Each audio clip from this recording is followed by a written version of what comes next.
Hey, what is up everyone? Today we got a pretty unique story. It's narrated by Frederick Surrey. Get cozy and watch till the end, guys. Somewhere in the eastern reaches of the galaxy, beyond the light of 1,000 dying suns, two of the most terrifying forces ever to crawl through the void are locked in a war that has no end in sight. It is a conflict born not from ancient hatred or territorial ambition, but from the desperate gamble of a single man who believed he could play gods against monsters and somehow walk away clean. He was wrong, and the galaxy is still paying for it. This is the story of the Octarius War, the most brutal, relentless, and catastrophically dangerous conflict in the 41st millennium. It is the story of a hive fleet that devours worlds whole and an orc empire that grows stronger with every blow it takes.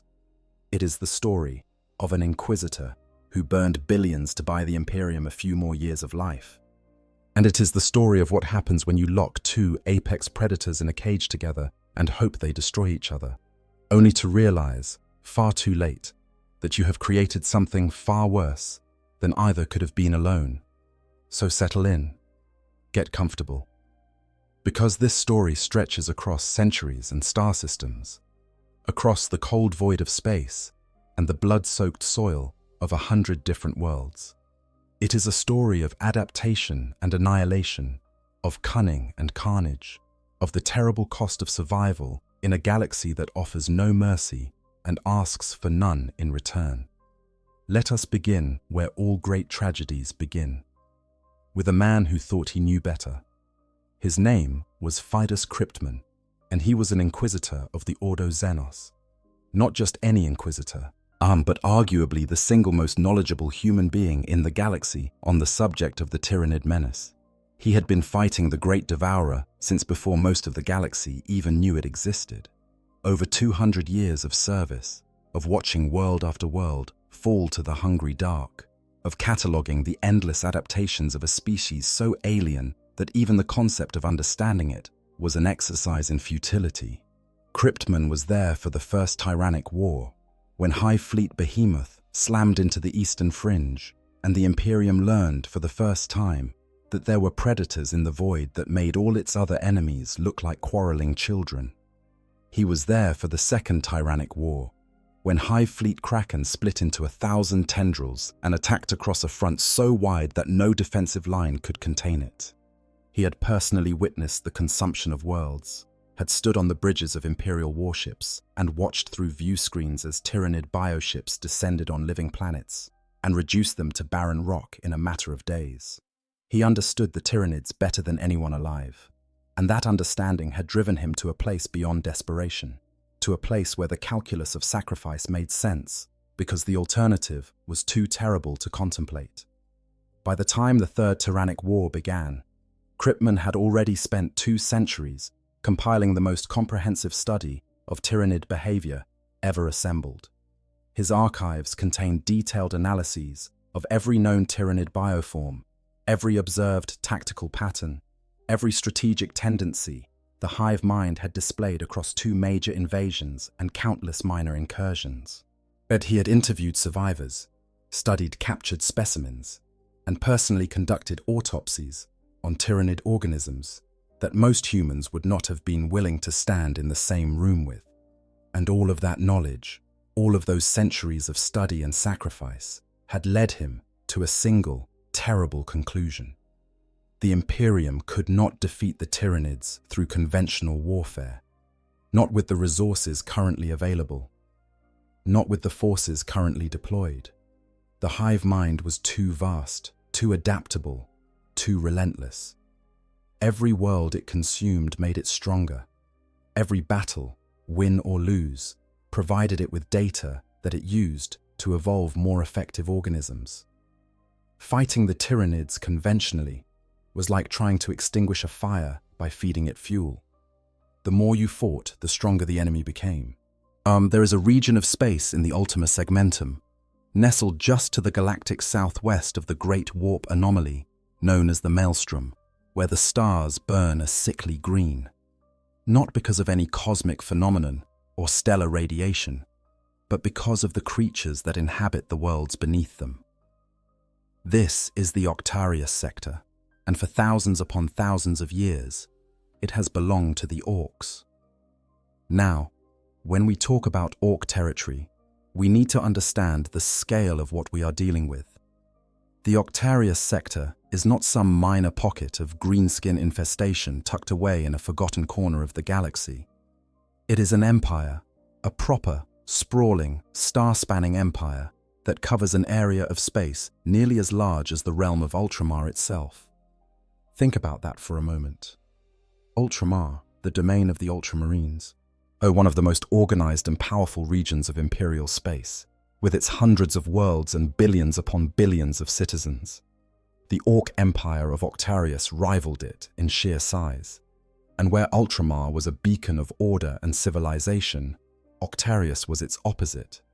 A roiling, chaotic mass of green-skin settlements, war camps, scrap cities, and orbital junkyards stretching across countless star systems. At the heart of this empire sat the world of Octarius itself, sometimes referred to as Octaria in different imperial records, because the Imperium has never been particularly consistent about naming things it does not control. It was a mountain world, dominated by a single massive megacontinent covered in towering snow-capped peaks. Beneath those peaks and carved into the rock of those mountains were the settlements of the Orks, these crude cities built from scrap metal and stolen technology, workshops where mech boys hammered together impossible machines that had no right to function, and fighting pits where greenskins gathered to settle disputes in the only way they knew how, with fists, with blades, and with the raw primal joy of violence. The ruler of this empire carried a title that was both simple and terrifying. The Overfiend of Octarius, not a king, not an emperor, not a lord or a chancellor, an Overfiend, because the Orks do not bother with the pretensions of civilized governance. Their leaders rule through one qualification, and one qualification alone, being the biggest, meanest, and most terrifyingly violent creature in the room. The Overfiend of Octarius held his title because no one in the entire empire could beat him in a fight, and in Ork society, that is the only legitimacy that matters. The empire had endured for millennia. Different Overfiends had risen and fallen over the centuries, each one claiming the title through brute force, and holding it until someone bigger came along to take it away. The worlds of the empire were in a constant state of low-level warfare, because that is simply the natural state of Ork civilization. Greenskins fight. They fight each other when there is no one else to fight. They fight over territory, over resources, over nothing at all. And through that constant fighting, they grow. Physically, literally grow. An Ork that fights frequently becomes larger, stronger, more dangerous. Their muscles thicken, their jaws widen, their already formidable constitution becomes something approaching indestructible. It is one of the most terrifying aspects of Ork biology, this capacity for growth through violence. The more an Ork fights, the bigger it gets, and the bigger it gets, the more it wants to fight. This biological imperative is driven by something the Imperium's scholars have struggled to fully understand. The Orks are not simply a species. They are an ecosystem. Every greenskin, from the lowliest grot to the mightiest warboss, is a fungal organism. They reproduce through spores that are shed constantly from their bodies, spores that settle into the soil of whatever world they inhabit and grow into new Orks over time. Kill an Ork, and you have solved nothing. Its spores have already seeded the ground beneath its feet. In weeks or months, new greenskins will emerge from the earth itself, fully formed and ready to fight. And it is a reproductive strategy of staggering efficiency, one that makes Orks almost impossible to truly eradicate from any world they have colonized. And then there is the psychic component. Every Ork generates a low-level psychic field, a kind of ambient energy that grows stronger when greenskins gather in large numbers. The Imperium's scholars call it by many names: the greenskin gestalt, the collective unconscious. Whatever you want to call it, the effect is the same. When enough Orks believe something should work, it does. Their ramshackle vehicles, held together by rust and optimism, somehow function. Their guns, assembled from scrap metal and spare parts, somehow fire. Their spacecraft, which by any rational analysis should fall apart the moment they leave atmosphere, and somehow hold together long enough to carry their passengers to the next fight. It is a psychic phenomenon that defies explanation, and it becomes stronger the more orcs there are in one place. So picture the orc empire of Octarius at its height. Billions upon billions of greenskins spread across dozens of star systems. An empire powered by an alien psychic field that grew stronger with every passing generation. Worlds covered in scrap cities and war factories, churning out vehicles and weapons at a rate that would make the Mechanicus weep with envy.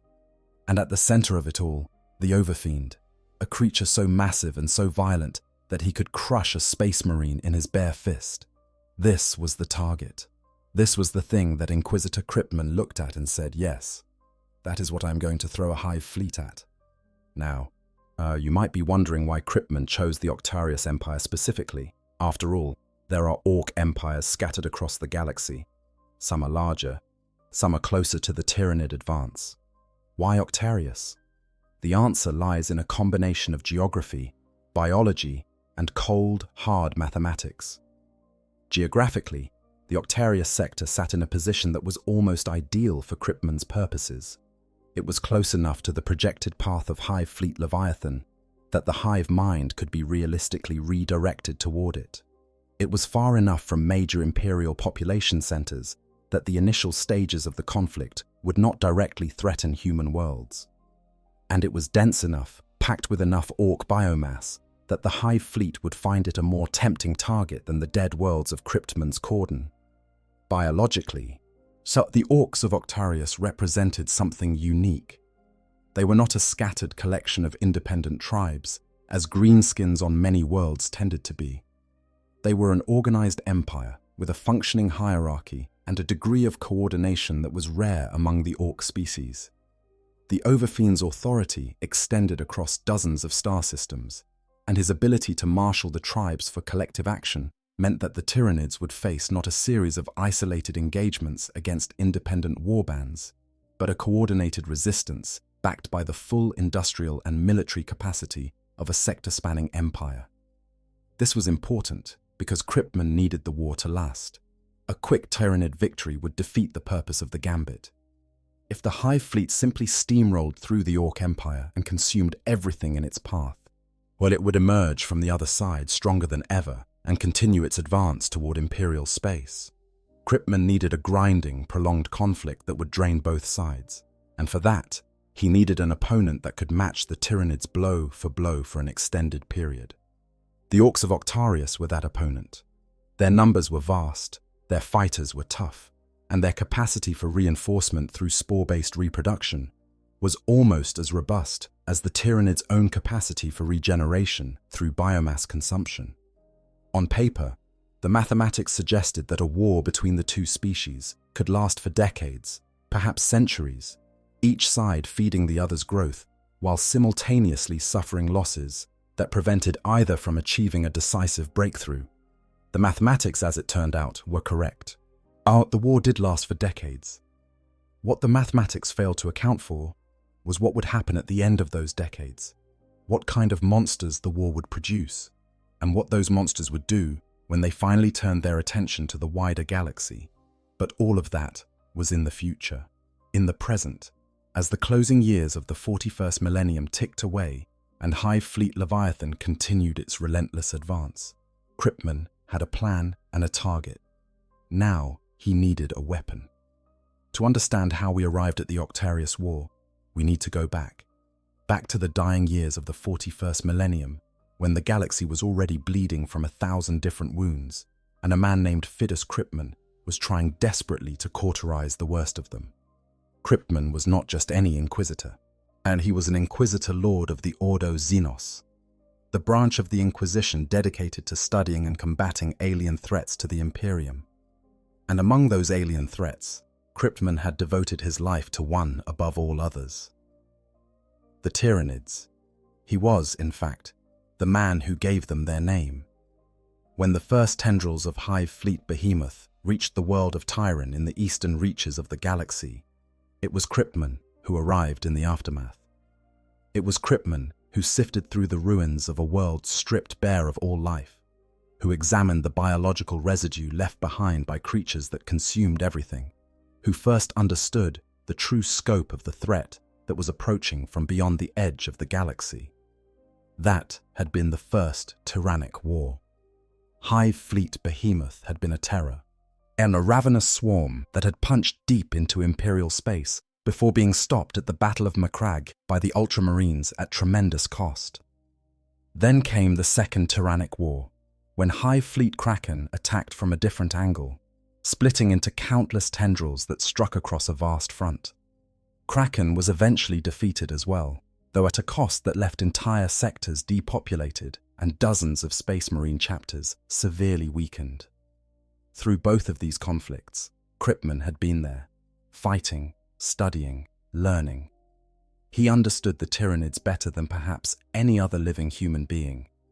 He understood their hunger, their adaptability, their terrifying capacity for evolution. And he understood, with a clarity that few others possessed, that the Imperium was losing. Each Hive fleet was larger than the last, as each attack came from a different direction, probing the galaxy's defenses from new angles, finding new weaknesses to exploit.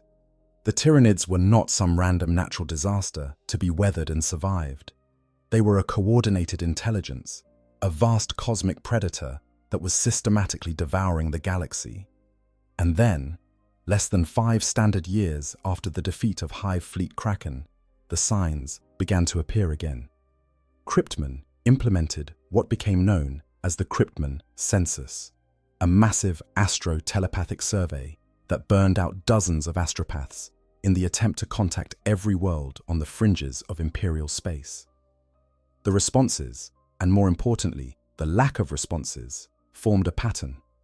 Worlds going silent, astropathic channels going dark. The telltale signature of the shadow in the warp, yet that psychic dead zone that preceded every Tyranid invasion, spreading like a stain across the southern reaches of the galaxy.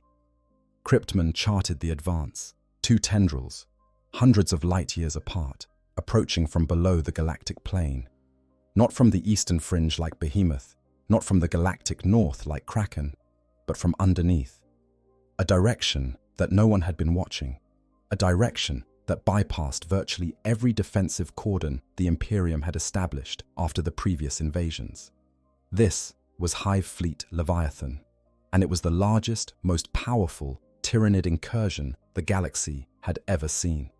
To appreciate the horror of Leviathan, you need to understand what came before. Hive Fleet Behemoth, the first great Tyranid invasion, had been a blunt instrument.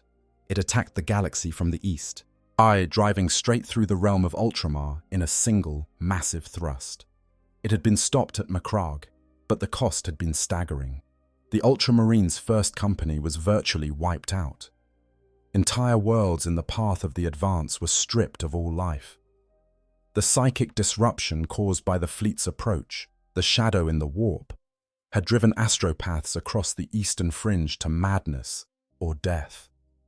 Hive Fleet Kraken, the second great invasion, had been more cunning. Instead of a single concentrated thrust, Kraken split into dozens of smaller tendrils that attacked across a vast front. This made it far more difficult to counter, as Imperial forces were forced to defend dozens of targets simultaneously, rather than concentrating their strength against a single advance. Kraken was eventually defeated through a combination of military action and the intervention of the Eldar of Iyanden. But once again, the cost was enormous. Entire sectors were depopulated.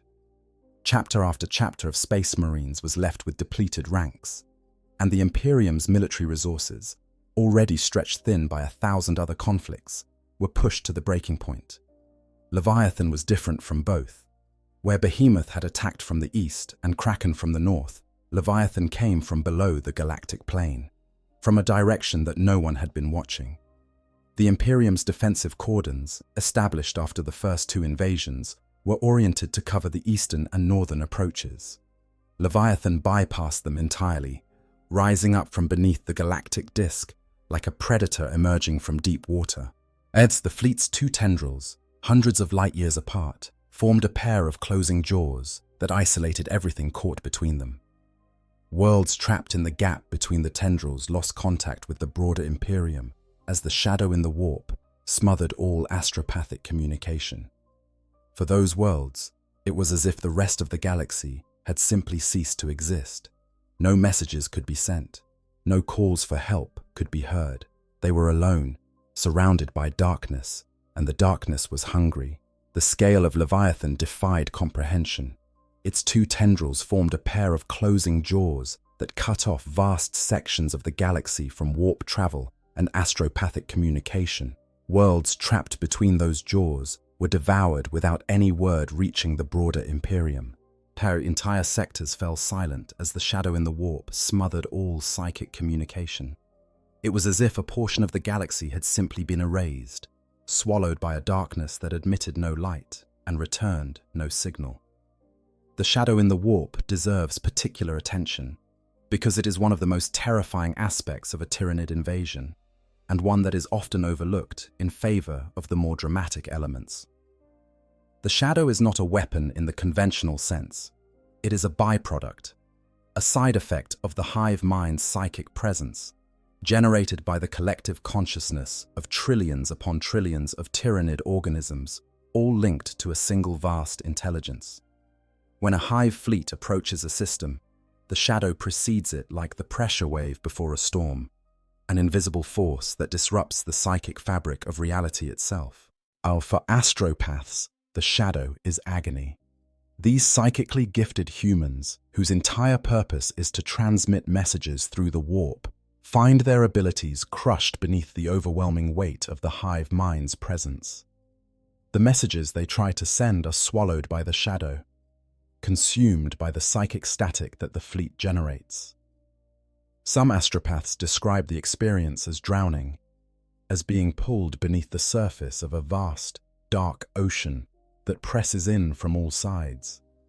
Others describe it as being devoured, as feeling their consciousness being eaten away by something immense and hungry and utterly alien. Many astropaths caught in the shadow simply die. Their minds, unable to withstand the pressure, collapse inward on themselves. Others go mad, yet their psychic senses overwhelmed by the input of billions of alien thought patterns pressing against their consciousness. The lucky ones simply lose their abilities, their psychic connections severed cleanly by the shadow's interference. They survive, but they are diminished, cut off from the psychic network that had defined their existence. For the worlds in the shadow's radius, the effect is isolation. Total, absolute isolation. No messages can be sent. No calls for help can be heard. No warp travel can be undertaken, because the navigators who guide ships through the Imperium cannot see the Astronomicon, the psychic beacon of terror, through the shadow's interference. These worlds are alone, alone in the dark, and the dark is full of things that hunger. Cryptman rallied what forces he could. On the world of Tarsis Ultra, a combined Imperial force managed to destroy one of Leviathan's tendrils, crushing the left jaw of the Advance in a desperate battle that cost thousands of lives. That was a victory, perhaps the most important single engagement of the entire Third Tyrannic War. It re-established contact with the worlds that had been trapped between Leviathan's closing jaws, and it proved that this new hive fleet could be hurt. But the other tendril continued to advance, and Cryptman could see, with the eyes of a man who had spent over 2 centuries studying these creatures, that Tarsis Ultra had been a battle, not the war. Leviathan was vast beyond anything the Imperium had faced before. Its bioships numbered in the thousands, its ground organisms numbered in the trillions, and with every world it consumed, it grew stronger. Every planet devoured added to its biomass, fueling the production of new organisms, new bioships, new weapons specifically evolved to counter whatever defenses it had encountered. The Imperium's response was inadequate. It was always going to be inadequate. The scattered fleets and overstretched armies of humanity simply could not match the Tyranids world for world, battle for battle. Every Imperial victory was paid for in irreplaceable resources, in soldiers that could not be replaced, in ships that took years to build and moments to destroy. Every Tyranid defeat was temporary. The hive mind simply absorbed the data, evolved new solutions, and sent fresh swarms grown from the biomass of its fallen.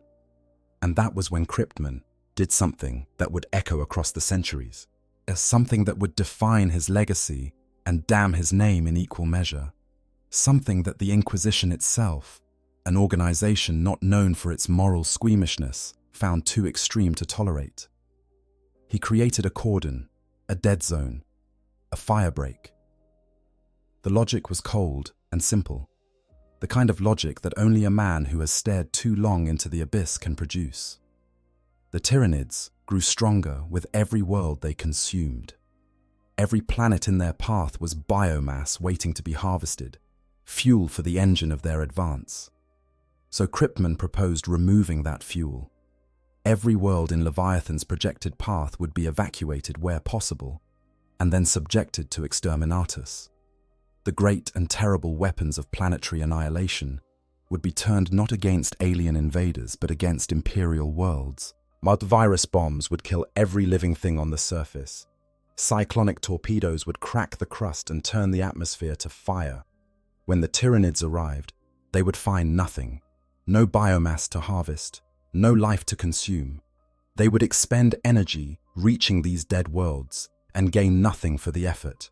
It was, in its way, a strategy of genius. And it was also the single largest act of genocide the Imperium had inflicted upon itself since the Horus Heresy, 10,000 years before. The moral weight of what Cryptman did cannot be overstated, even in a galaxy that treats human life with the casual indifference of a species accustomed to war on an industrial scale. The worlds that he condemned to exterminatus were not empty rocks floating in the void. They were home to billions of people, families, communities, civilizations that had existed for thousands of years, with their own histories, their own cultures, their own hopes and dreams and aspirations.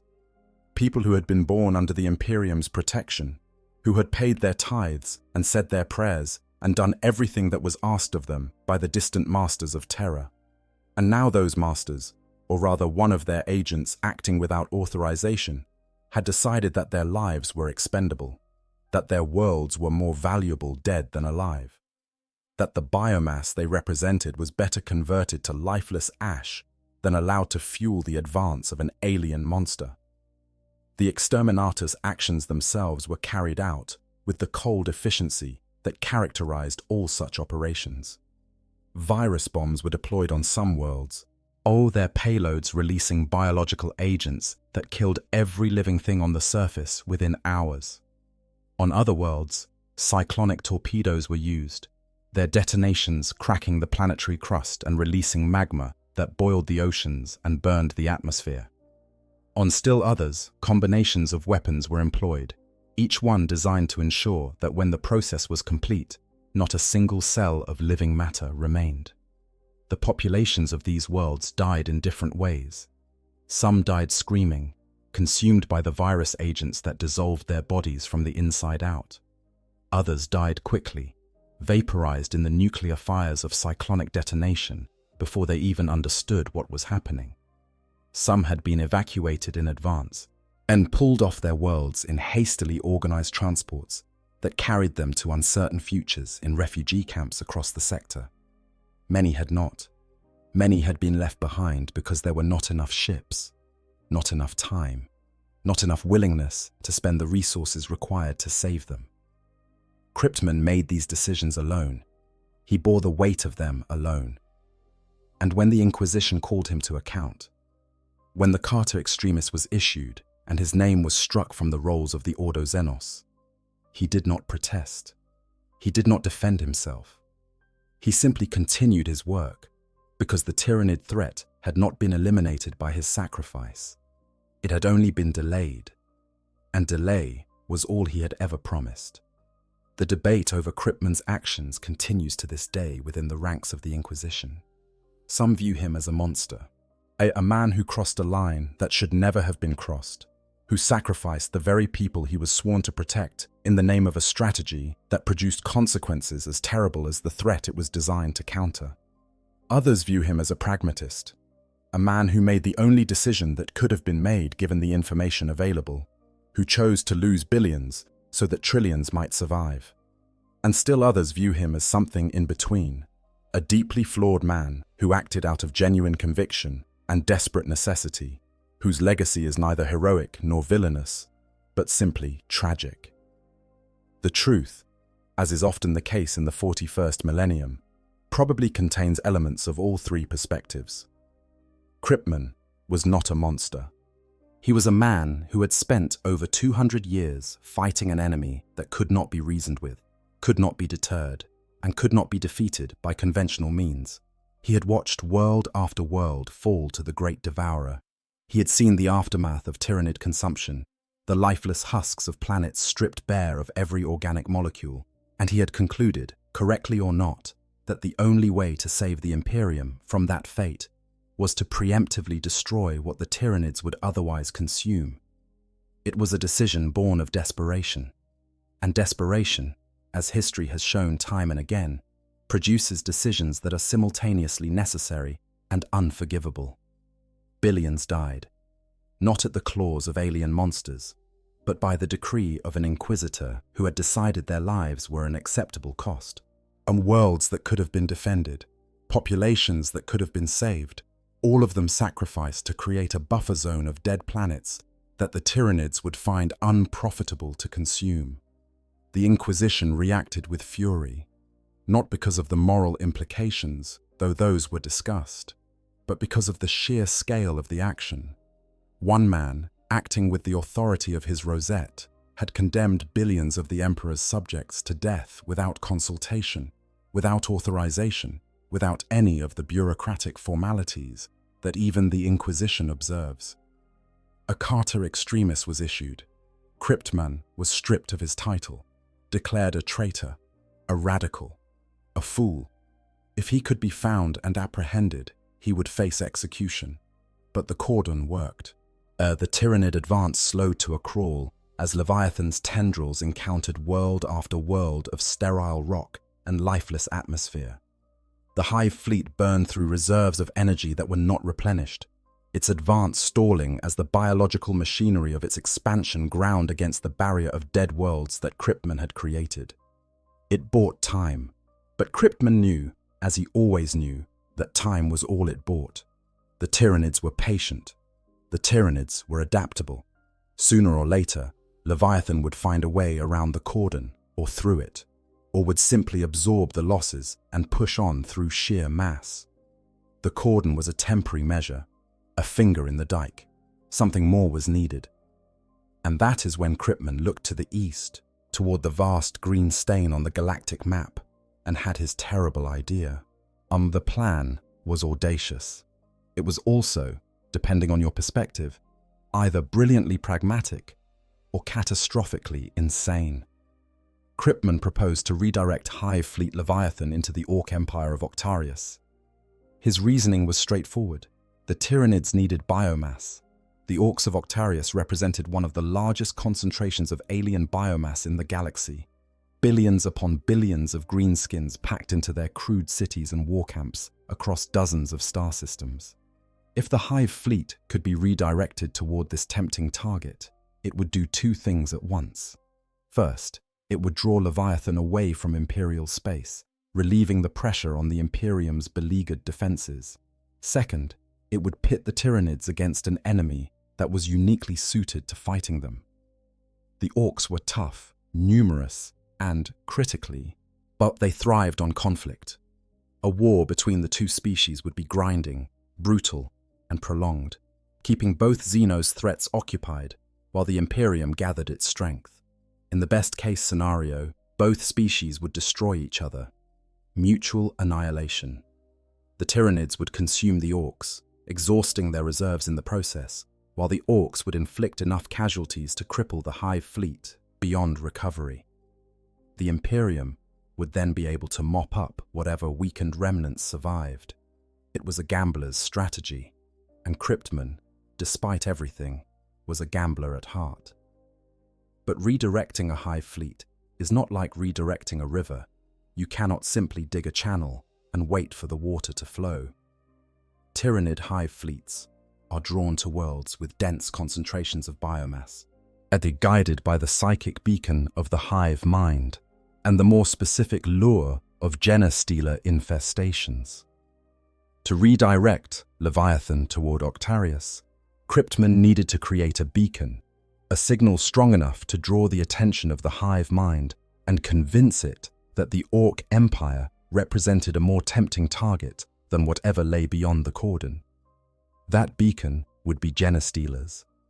Genestealers are among the most insidious organisms in the Tyranid arsenal.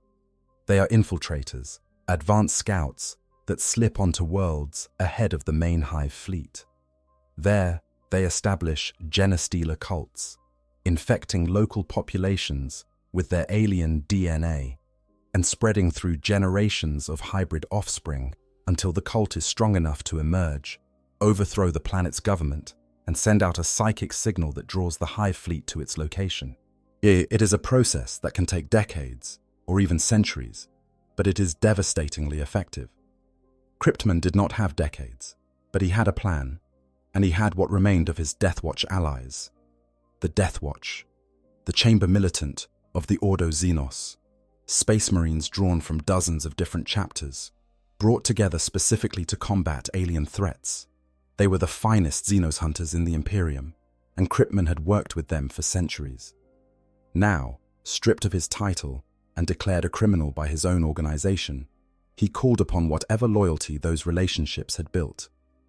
He led a Deathwatch kill team into the caverns of Carpathia, a world infested with feral genestealers.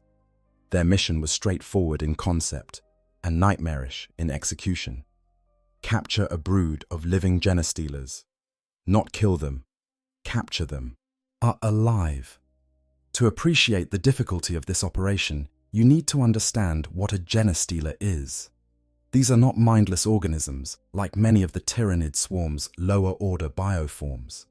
Genestealers are among the most intelligent and dangerous creatures in the Tyranid arsenal. They are faster than most space marines. Their claws can tear through Terminator armor. Their senses are acute enough to detect a heartbeat through a meter of solid rock. And they fight with a savage cunning that makes them as dangerous in ambush as they are in open combat. Capturing such creatures alive, containing their aggression without killing them, maintaining them in a state of viable biological activity without allowing them to escape or to overwhelm their captors, this was a challenge that would have tested the resources of an entire military campaign. Cryptman proposed to accomplish it with a single kill team. The caverns of Carpathia were a labyrinth of tunnels and chambers that had been carved by the genestealers over generations of habitation. The walls were coated with organic resin that the creatures secreted, a substance that dampened sound and light and made the tunnels almost impossible to navigate without specialized equipment. The atmosphere was thick with the pheromones that the genestealers used to communicate, chemical signals that could disorient human nervous systems and cause hallucinations in those exposed for prolonged periods.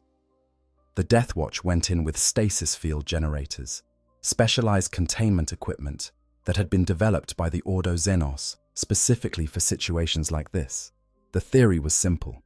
Activate the stasis field around a captured genestealer, freezing it in a bubble of stopped time that would prevent it from moving, attacking, or escaping. Now, I want to take a quick second here to just give my personal take on all of this, because honestly, the Octarius War might be my favorite piece of lore in all of 40k. And the reason is Cryptman. This guy fascinates me.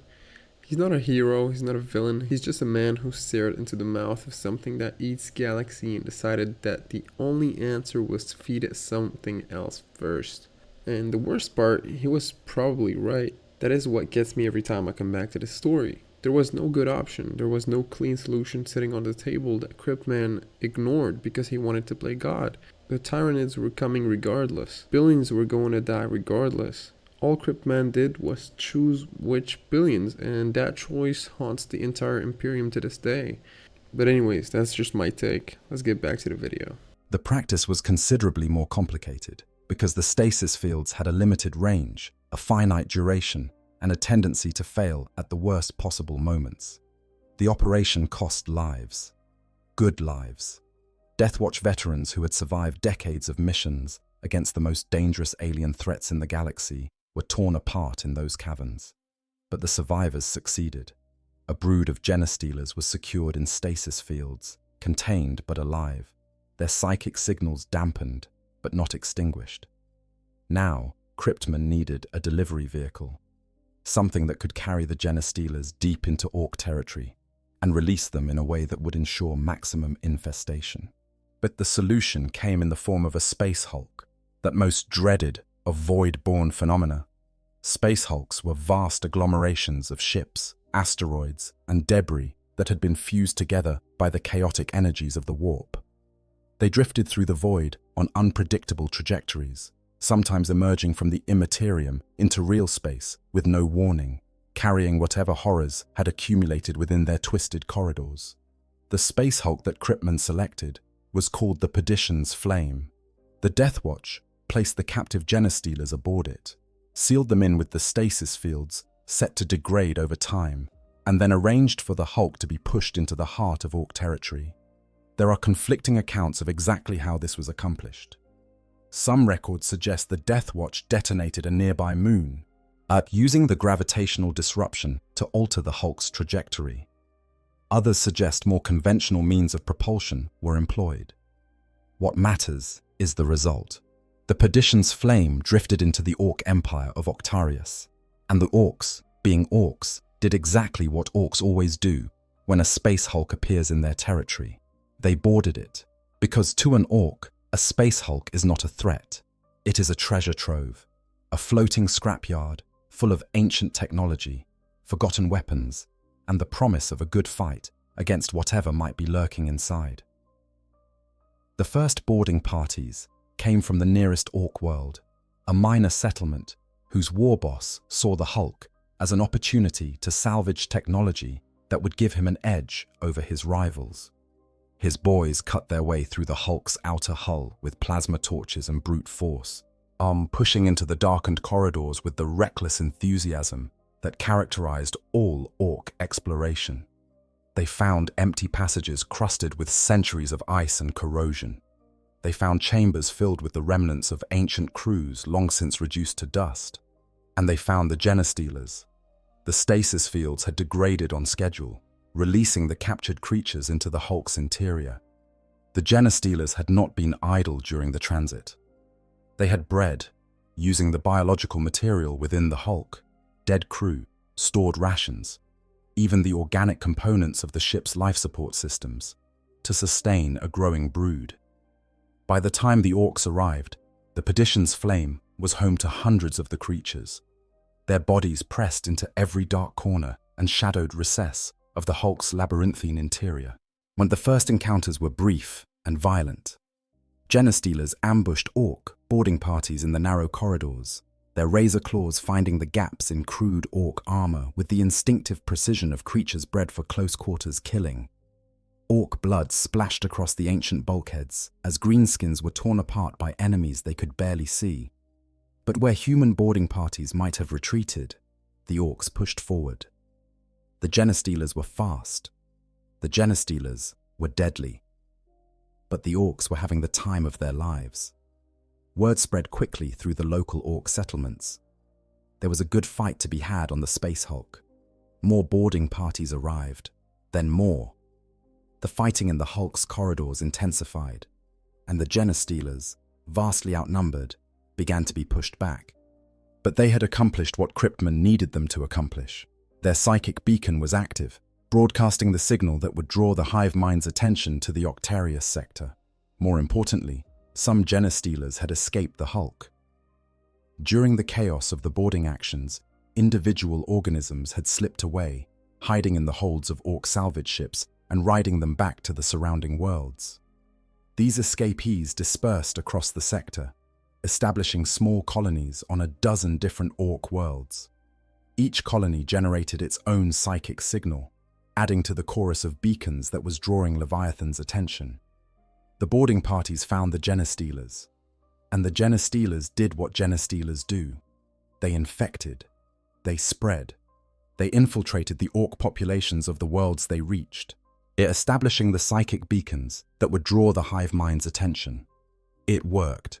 Oh, how terribly, terribly well it worked. The psychic signature of the Genestealer infestation spread across the Octarius sector like a flare in the dark. The crowded greenskin cities, teeming with so much dense, vibrant life, blazed like bonfires in the psychic awareness of the hive mind. Leviathan's tendrils, which had been probing along the edges of Cryptman's cordon, searching for a way through, suddenly detected a far more appealing target. Rich, dense, practically overflowing with the biomass that the hive fleet craved. The tendril turned, slowly at first, then with increasing speed and purpose. Hive fleet Leviathan redirected its course toward the Ork empire of Octarius. Our Cryptman watched the Auspex readings with the grim satisfaction of a man who has just performed surgery on himself with a rusty knife. It was working. But even as he allowed himself a moment of relief, a cold voice in the back of his mind whispered the question that would haunt him for the rest of his days. What happens when the war is over? What happens when one side wins? Because that was the flaw in his plan. The fatal, obvious, catastrophic flaw that his critics had immediately identified and that Cryptman himself had been unable to resolve. The Tyranids and the Orks were not ordinary adversaries. They were both species that grew stronger through conflict. The Tyranids consumed the biomass of their enemies and incorporated their genetic material into new, more powerful organisms. But the Orks grew physically larger and more dangerous the more they fought. A prolonged war between the two would not weaken them equally. It would make both of them stronger. And whichever side eventually emerged victorious would be far, far more powerful than it had been before the war began. It was, as the Ordo Xenos would later describe it, an unholy mess. But by then, the die had been cast. Hive fleet Leviathan was bearing down on the Ork empire of Octarius, and nothing in the galaxy was going to stop what happened next. The first world to feel the full weight of the Hive fleet's attention was Gorala. It was a typical Ork world, if such a thing can be said to exist. A planet dominated by greenskin settlements, its surface pockmarked with fighting pits and scrapyards. Its atmosphere thick with the smoke of crude industry and the noise of constant low-level warfare. The Orks of Gorala fought among themselves, as Orks always do, squabbling over territory and resources with the cheerful violence that characterized greenskin society across the galaxy. The Tyranids arrived without fanfare. There were no grand announcements, no declarations of war, no ultimatums or diplomatic overtures. The first sign that anything was wrong was the appearance of mycetic spores in the upper atmosphere, biological drop pods that carried the vanguard organisms of the Hive fleet to the planet's surface. They fell like rain, like seeds scattered by an invisible hand, each one containing creatures bred for a single purpose: to kill, to consume, and to prepare the way for what was to come. On the surface, the Tyranids found themselves facing a challenge they had not encountered on the scale that Gorala presented. The Ork population was vast, far larger than the initial Tyranid landing force. For the first time since entering the Octarius sector, the swarm was outnumbered. And the Orks were not like the human populations the Tyranids had consumed elsewhere. They did not flee. They did not hide. They did not mount organized retreats or evacuations. They fought with a fierce, wild, uncontrollable joy that the hive mind had never before encountered in such concentration. The Tyranids adapted, as they always adapt, sensing that a direct war of attrition against the greenskin hordes would end in the swarm's destruction. As the organisms on Gorala changed tactics, with a fluidity that demonstrated the terrifying intelligence behind the hive mind's strategies. They stopped engaging the Orks in open battle. Instead, they began to stalk. They hunted isolated patrols, ambushing small groups of greenskins in the wilderness between settlements, consuming the bodies and retreating before larger Ork forces could respond. The Orks adapted in turn. They began traveling in larger mobs, too big for the fledgling Tyranid swarm to tackle. The greenskins might not have understood the nature of their enemy, but they understood the basic principle: strength in numbers, safety in the herd. So the Tyranids adapted again. They shifted from ambush tactics to a strategy of maximum carnage. Instead of picking off isolated groups, they threw themselves at the Ork mobs in open combat, engaging with a ferocity that matched the greenskins blow for blow. And whenever the battle turned against them, whenever the green tide threatened to overwhelm the swarm, the Tyranids would retreat in perfect unison, withdrawing to caves and underground tunnels where the Orks could not easily follow. There, in the darkness beneath the surface, the synapse creatures that served as the hive mind's local commanders would regroup the scattered organisms, directing them to feed on the corpses of the fallen, both Ork and Tyranid alike. Everything organic was consumed. Everything biological was recycled. Ork bodies and Tyranid carcasses were broken down in digestion pools, secreted in the planet's rocky mesas, the raw biological material processed and converted into new organisms. Yes, this was the Tyranid recycling engine at work, and it was a strategy of chilling elegance. The Orks killed Tyranids in battle, but the Tyranids recovered the bodies and used the biomass to produce replacements. The Tyranids killed Orks, and the same biomass went into the same digestion pools. Every battle, regardless of who won on the surface, fed the hive fleet's capacity for regeneration. The war was self-sustaining. The war fed itself. Slowly, inexorably, the Tyranid presence on Gorala grew. New organisms emerged from the digestion pools.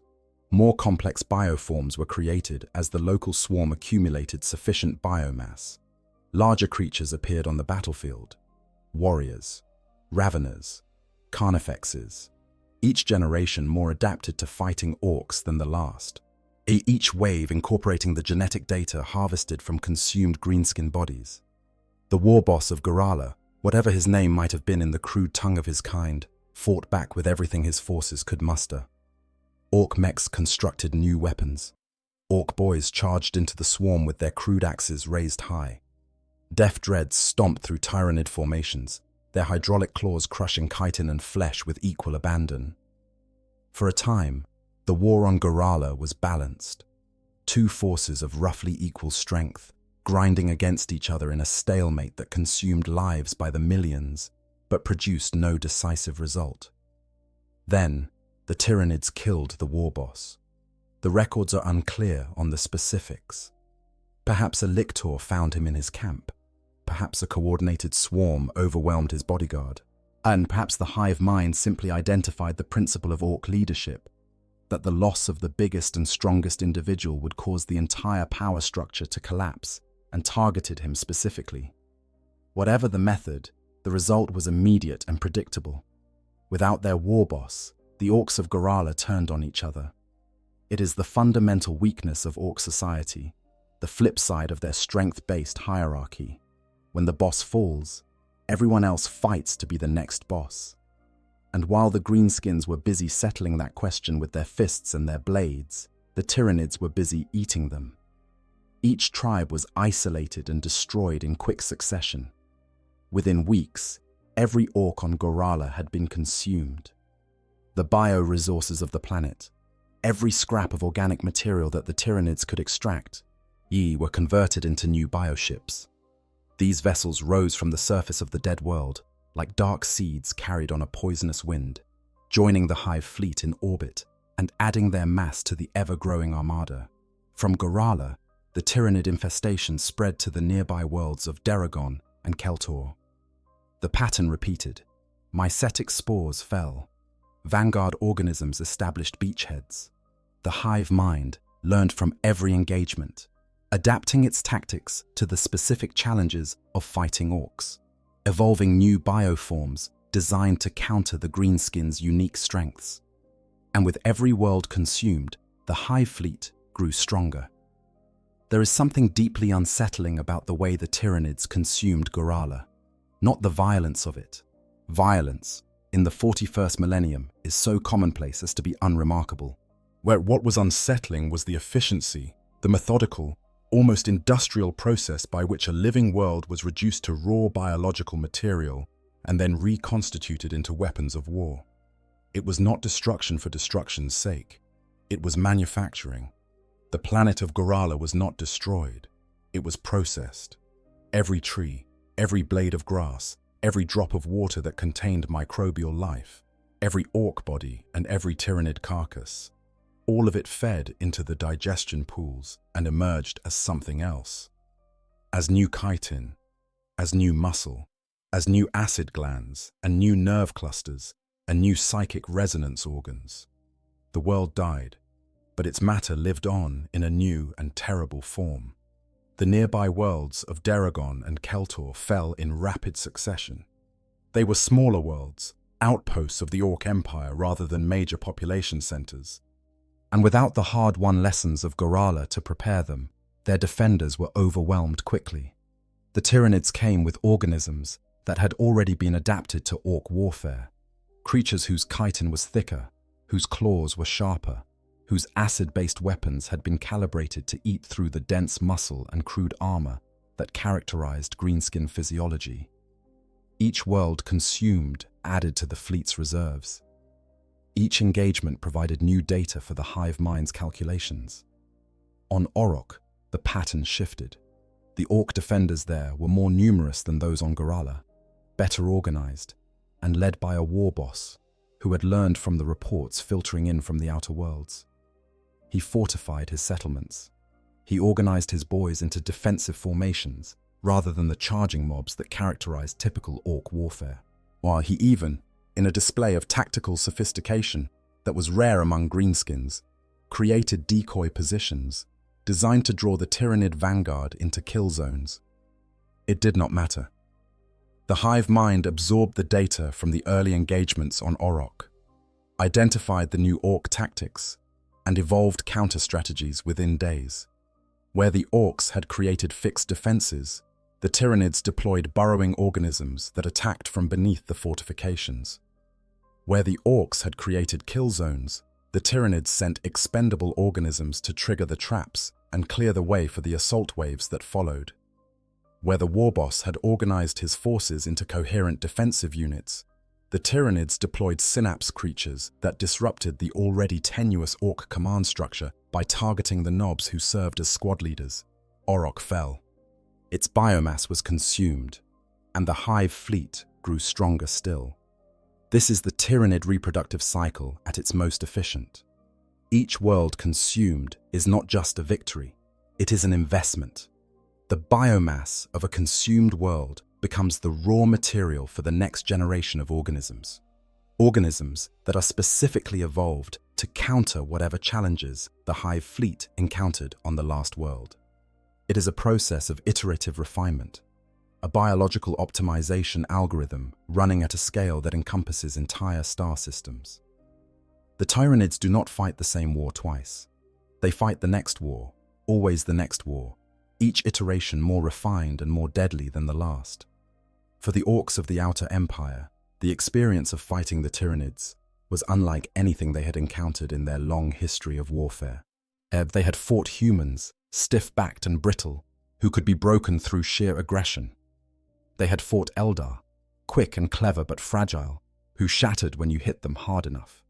They had fought other Orcs, of course, because Orcs always fight other Orcs. And those were the most satisfying fights of all, because everyone involved was having a good time. But the Tyranids were different. The Tyranids did not break. They did not shatter. They did not run. They adapted. They evolved. They came back stronger. Every weapon the Orcs developed was countered within battles. Every tactic the Orcs employed was analyzed and defeated within campaigns. It was like fighting the sea. You could strike the waves as hard as you liked, but the water would just flow around your fist and keep coming. And yet, the Orcs loved it. but because that is the fundamental paradox of the greenskin species. They do not fight to win. They fight to fight. The Tyranids were the most challenging enemy the Orks of Octarius had ever encountered, and that made them the best enemy the Orks of Octarius had ever encountered. Every battle was more intense than the last. Every engagement pushed the greenskins to grow bigger, fight harder, develop new and more creative methods of destruction. The Orks of the Octarius front lines were evolving too, in their own crude, biological way. Their bodies were responding to the constant stress of warfare by growing larger, denser, more resilient. The psychic field that permeated greenskin society grew stronger as the fighting intensified, making Ork technology more effective and Ork biology more robust. On both sides, the war was producing monsters. And as the conflict spread from the outer worlds toward the heart of the Empire, those monsters were going to meet. Word spread through the Ork Empire, not through astropathic communication or data transmissions, because Orks do not bother with such things. It spread through rumor, through the boasting of survivors, through the instinctive psychic awareness that all Orks share. Something was coming, something big, something that offered the promise of the greatest fight any greenskin had ever seen. On the central world of Octarius, the Overfiend heard the news of Gorala's fall, and unlike the petty war bosses of the outer worlds, the Overfiend understood what it meant, not in any intellectual sense, because Orks are not creatures of deep analysis, but in the primal instinctive way that all Orks understand the universe. A worthy enemy was approaching, and if the outer worlds had fallen, then that enemy was coming for Octarius itself.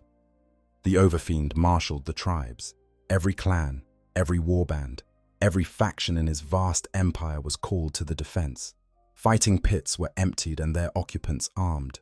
Mech boys worked around the clock, hammering together new weapons and fortifications. The mountain passes of Octarius were converted into killing grounds, layered with gun emplacements and booby traps, and all the crude but effective instruments of Ork warfare. And then the Overfiend waited, not with fear, not with dread, but with the barely contained excitement of a creature that had been born to fight and had just been told that the greatest fight of its life was on its way.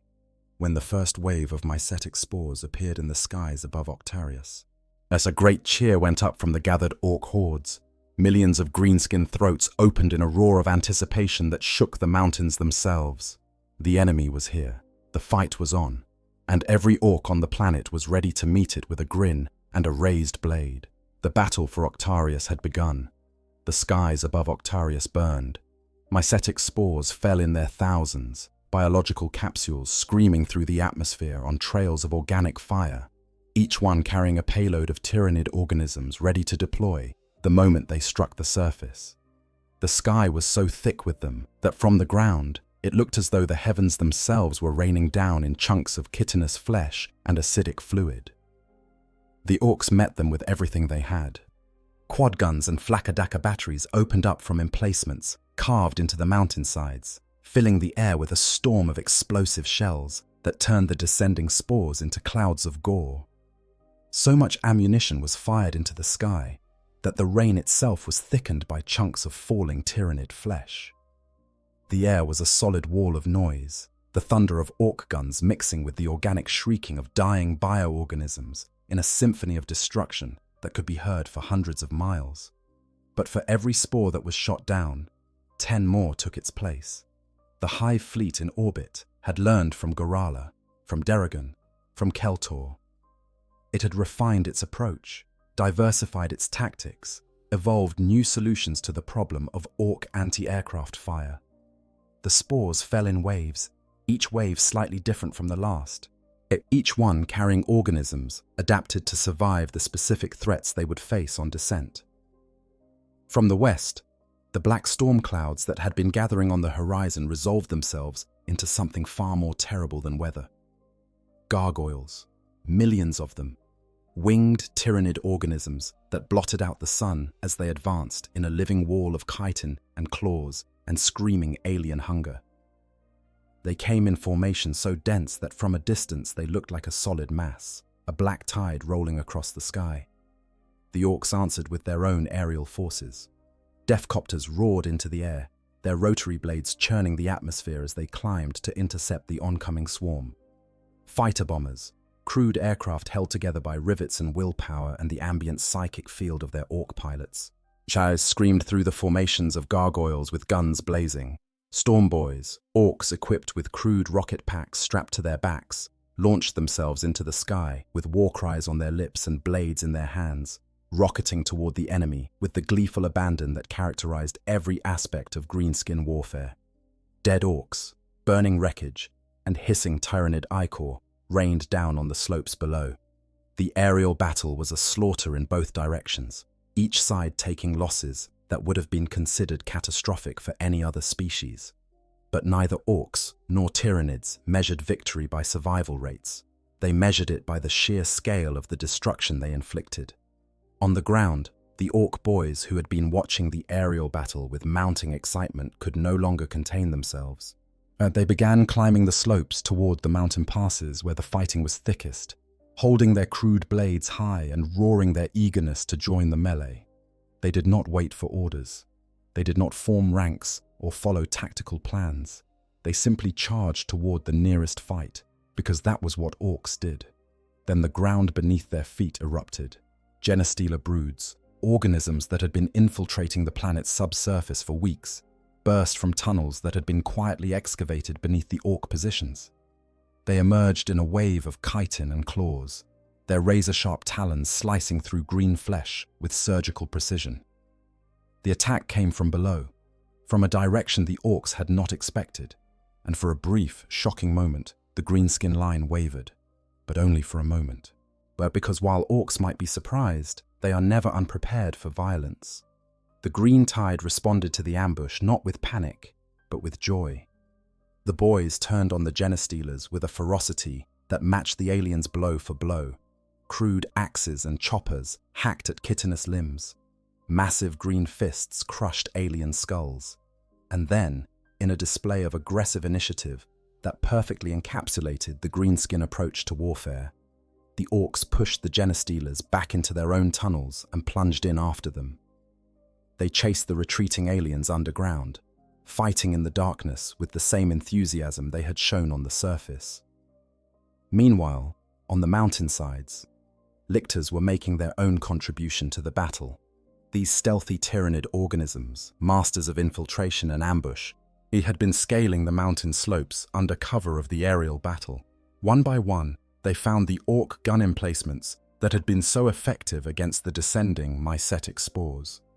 One by one, they silenced them. Razor-sharp claws cut through Ork gunners. Mantis-like striking limbs destroyed targeting mechanisms.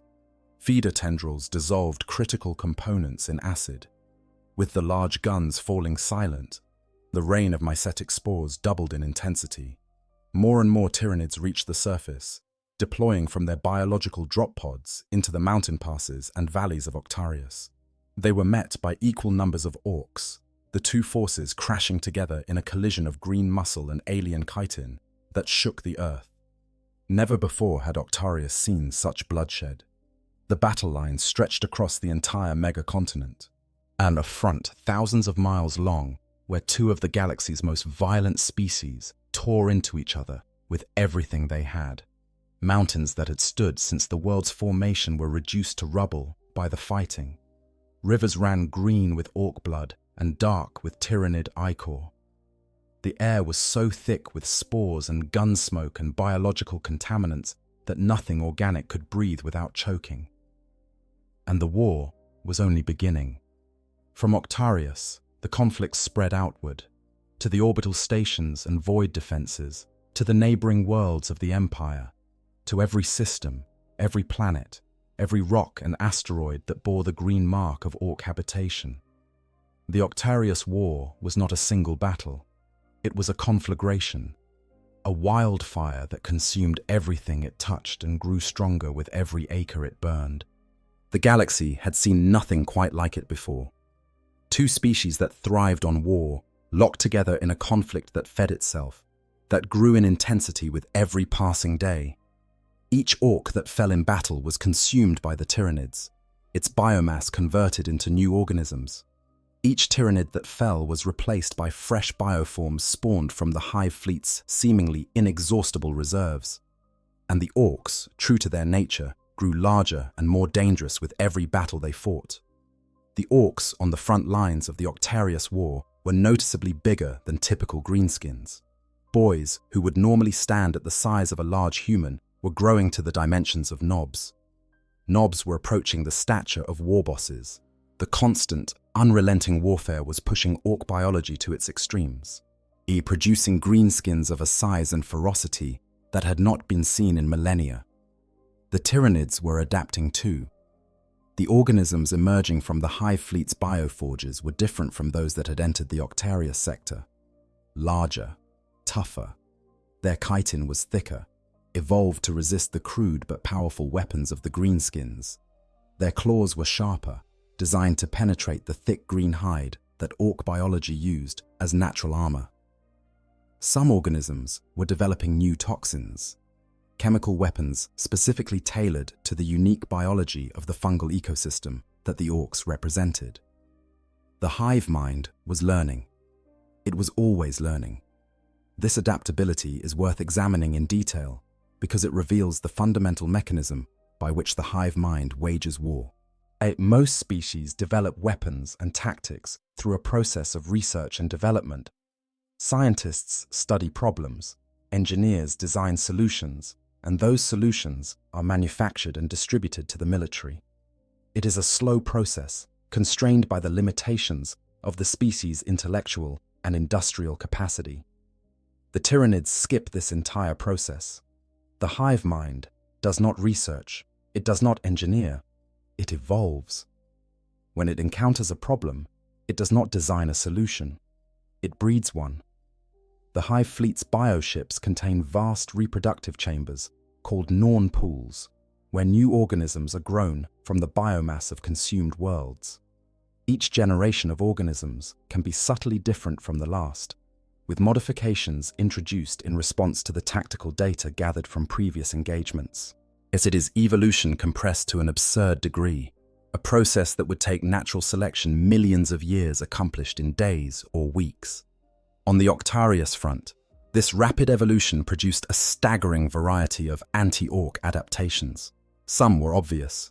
Thicker chitin to resist the crude but powerful kinetic weapons that Orks favored. Larger organisms to match the physical size and strength of the greenskins. More robust musculature to survive the crushing blows of power claws and big choppers. These were straightforward adaptations, the biological equivalent of up-armoring a tank. Others were more subtle. The Tyranids developed organisms with blood that was highly acidic, not as a weapon in itself, but as a deterrent. Orks, particularly beast snagger culture orks, and had a habit of biting their enemies in close combat and consuming the flesh of their kills. Tyranid organisms with acidic blood punished this behavior, causing severe internal injuries to any Ork that tried to eat them. It was a targeted counter to a specific Ork behavioral trait, and it demonstrated the hive mind's capacity for understanding not just the biology of its enemies, but their psychology and culture. The Tyranids also developed organisms specifically designed to counter Ork technology. One of the most devastating of these was a species of burrowing organism that was attracted to the electromagnetic signatures produced by Ork power generators. These creatures tunneled through the ground until they found a generator, then wrapped themselves around it and detonated, disrupting the power supply to whatever weapons or systems the generator served. On worlds where Ork mechs had created particularly dangerous weapons, these organisms were deployed in advance of the main assault to neutralize the most threatening elements of the Ork arsenal. Another adaptation targeted the Ork reproductive system itself. The Tyranids developed a species of microscopic organism, essentially a biological weapon designed to attack Ork spores. These organisms were deployed via spore mines that detonated in areas where Ork casualties were heaviest, contaminating the soil with agents that attacked and destroyed Ork reproductive spores before they could germinate. The effect was to reduce the rate at which the Orks could replace their casualties, gradually tilting the attrition equation in the Tyranids' favor. The Orks, of course, were adapting in their own way. Ork mechs, the greenskin engineers who built the species' weapons and vehicles, were in their element. The constant pressure of the Tyranid assault drove them to increasingly creative and destructive innovations. New weapons were devised specifically to counter Tyranid biology. Flamers and incendiary weapons became more prevalent, as fire proved effective against the chitinous armor of the larger bioforms. Acid-resistant coatings were applied to Ork armor, providing some protection against the Tyranids' corrosive biological agents. And the mechs developed a range of sonic weapons, crude but powerful devices that produced sound waves at frequencies that disrupted the Tyranid synapse network, causing confusion and disorientation among the bioforms within range. But the most impressive Ork innovation of the war was perhaps the most characteristically Ork. The greenskins built bigger machines. When the Tyranids deployed larger organisms, the mechs responded by building larger gargants. When the Tyranids evolved organisms that could breach conventional armor, the mechs simply made the armor thicker. When the Tyranids developed burrowing organisms that could undermine fortifications, the mechs built mobile fortresses on massive tracks that could simply move away from the tunnelers. It was not sophisticated, it was not elegant, but it was effective, in the way that Ork solutions were always effective, through sheer excess and bloody-minded determination. Imperial observers monitoring the conflict from the safe distance of the sector's edge noted these developments with growing alarm. The war was supposed to weaken both sides. Instead, it was strengthening them. The Orks were growing into something approaching the legendary proportions of the Orks of Olenor, the Greenskin Empire that had threatened the nascent Imperium during the Great Crusade and required the intervention of the Emperor himself to defeat. The Tyranids were incorporating Ork genetic material into their organisms, producing bioforms of unprecedented resilience and aggression. Cryptman's plan was working, and that, as many of his critics had predicted, might be the worst possible outcome. While the primary conflict raged between the Tyranids and Orks in the heart of the Octarius sector, the war's tendrils were reaching outward, touching other powers, and drawing them into the maelstrom. The galaxy is not a simple place, and no conflict of this magnitude can occur without sending ripples across the stars. The first major external intervention came from an unexpected quarter. In 997 of the 41st Millennium, several Eldar war hosts entered the war zone, fighting against both Imperial and Ork forces. The Eldar, those ancient and enigmatic inheritors of a dying civilization, had their own reasons for involving themselves in the Octarius conflict. Reasons that were, as always with the Eldar, complex, far-sighted, and ultimately concerned with the survival of their own species above all else. The Eldar of Iyanden and Biel-Tan launched what became known as the Bio-Purge, a campaign of targeted genocide designed to starve Leviathan of biomass by destroying worlds in the Hive fleet's path, or essentially replicating Cryptman's cordon strategy, but with the ruthless efficiency that characterized Eldar warfare. This brought them into direct conflict with Imperial forces, who were trying to defend those same worlds, resulting in a tangled three-way conflict that further complicated an already incomprehensible situation. The Eldar involvement in the Octarius conflict deserves closer examination because it reveals how other galactic powers viewed the war and the strategies they employed in response. The Eldar, with their gift of foresight and their millennia of experience with existential threats, understood the Octarius War in terms that the Imperium's leaders were only beginning to grasp. They saw it not as a simple conflict between two xeno-species, but as a crucible that was producing enhanced organisms on both sides. Or they recognized that whichever side emerged victorious would represent a dramatically increased threat to the galaxy as a whole. Their response was characteristically Eldar: surgical, precise, utterly without concern for the collateral damage inflicted on others. The Bio-Purge campaign involved the systematic destruction of worlds in the path of both the Tyranids and the displaced Orks, using the Fireheart, a powerful Eldar weapon, to scour planets of all life. This was not done to protect Imperial territories or to help the Imperium in any way. It was done to starve both sides of resources, to slow the expansion of the conflict by removing the biomass that fueled it. The campaign brought the Eldar into conflict with the Imperium on multiple fronts. 40 Space Marine chapters were mobilized to converge on the war zone when the Eldar biopurge was discovered, their captains outraged at what they perceived as an unprovoked attack on Imperial worlds. Some of these chapters became embroiled with the Orks who had been displaced by the Eldars' actions.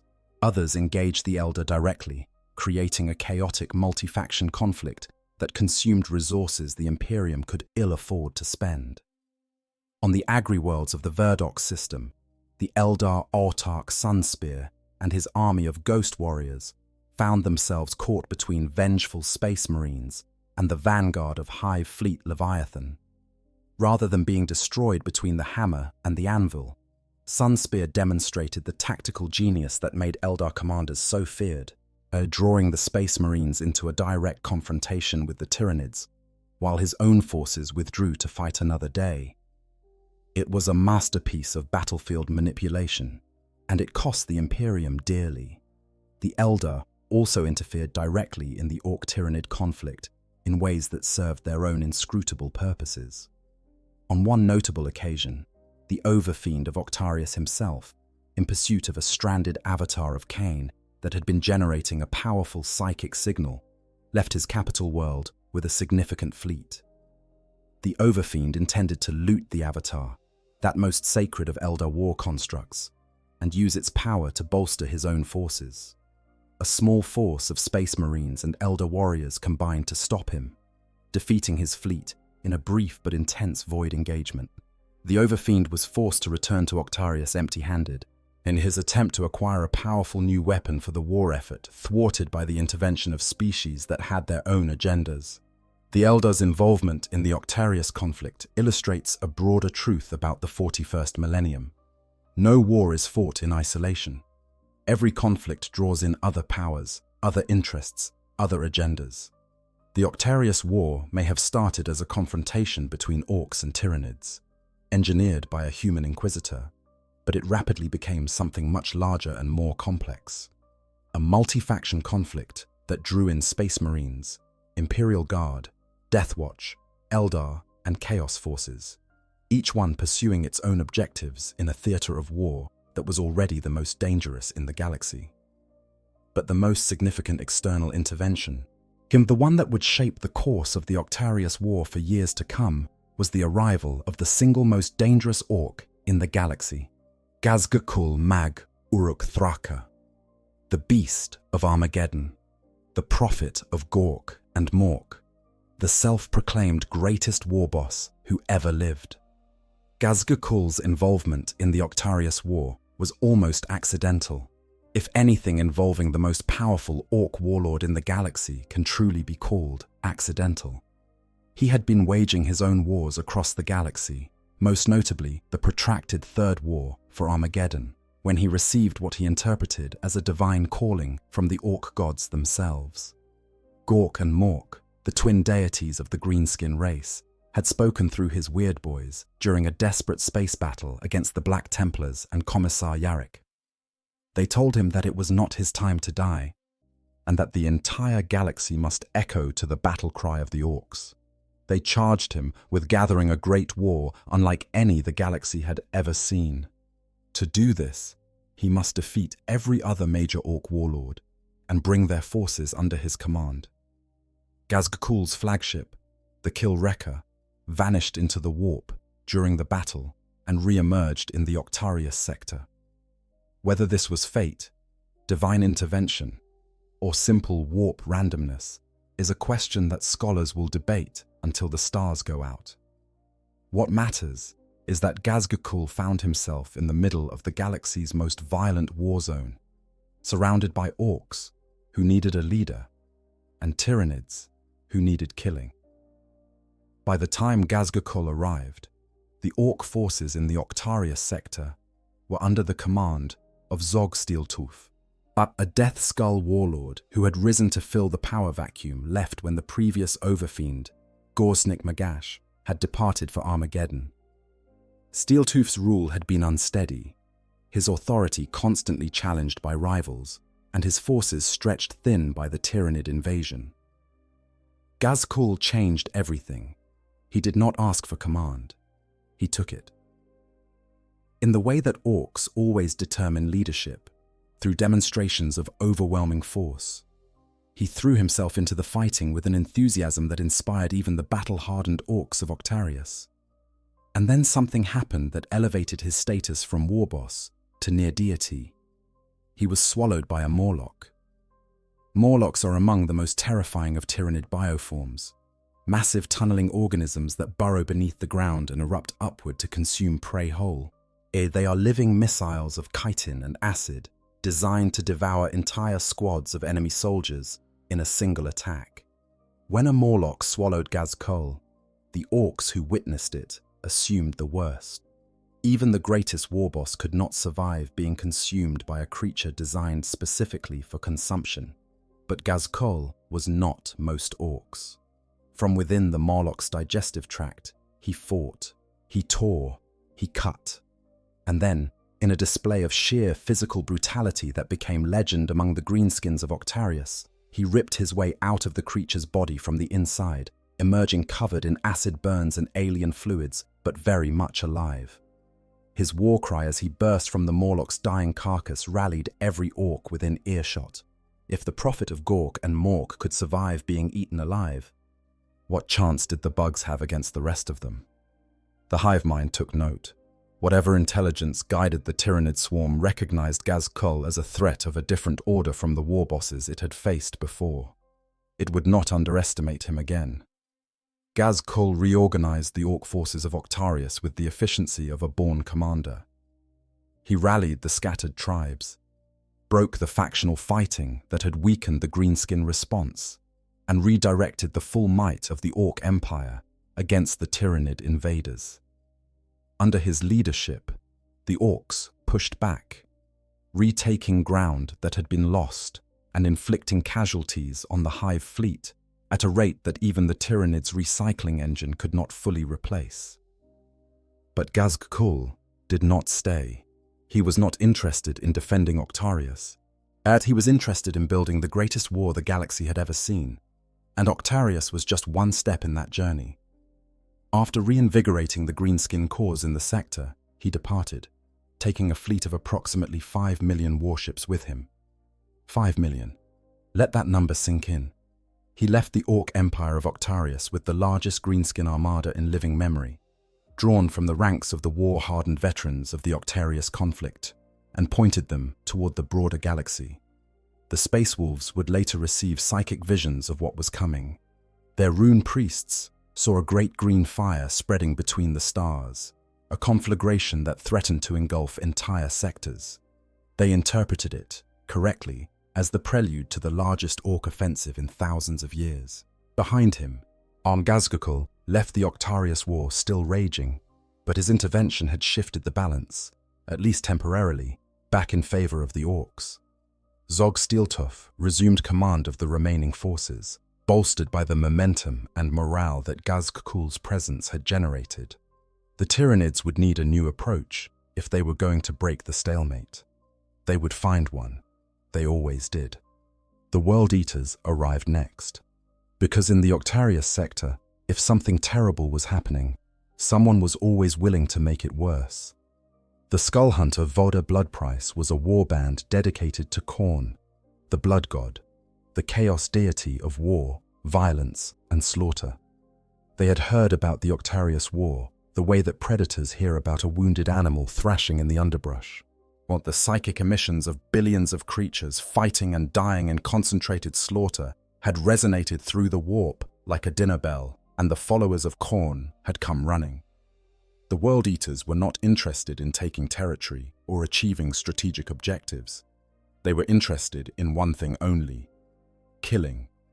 And the Octarius sector offered killing on a scale that would satisfy even the most demanding devotee of the blood god.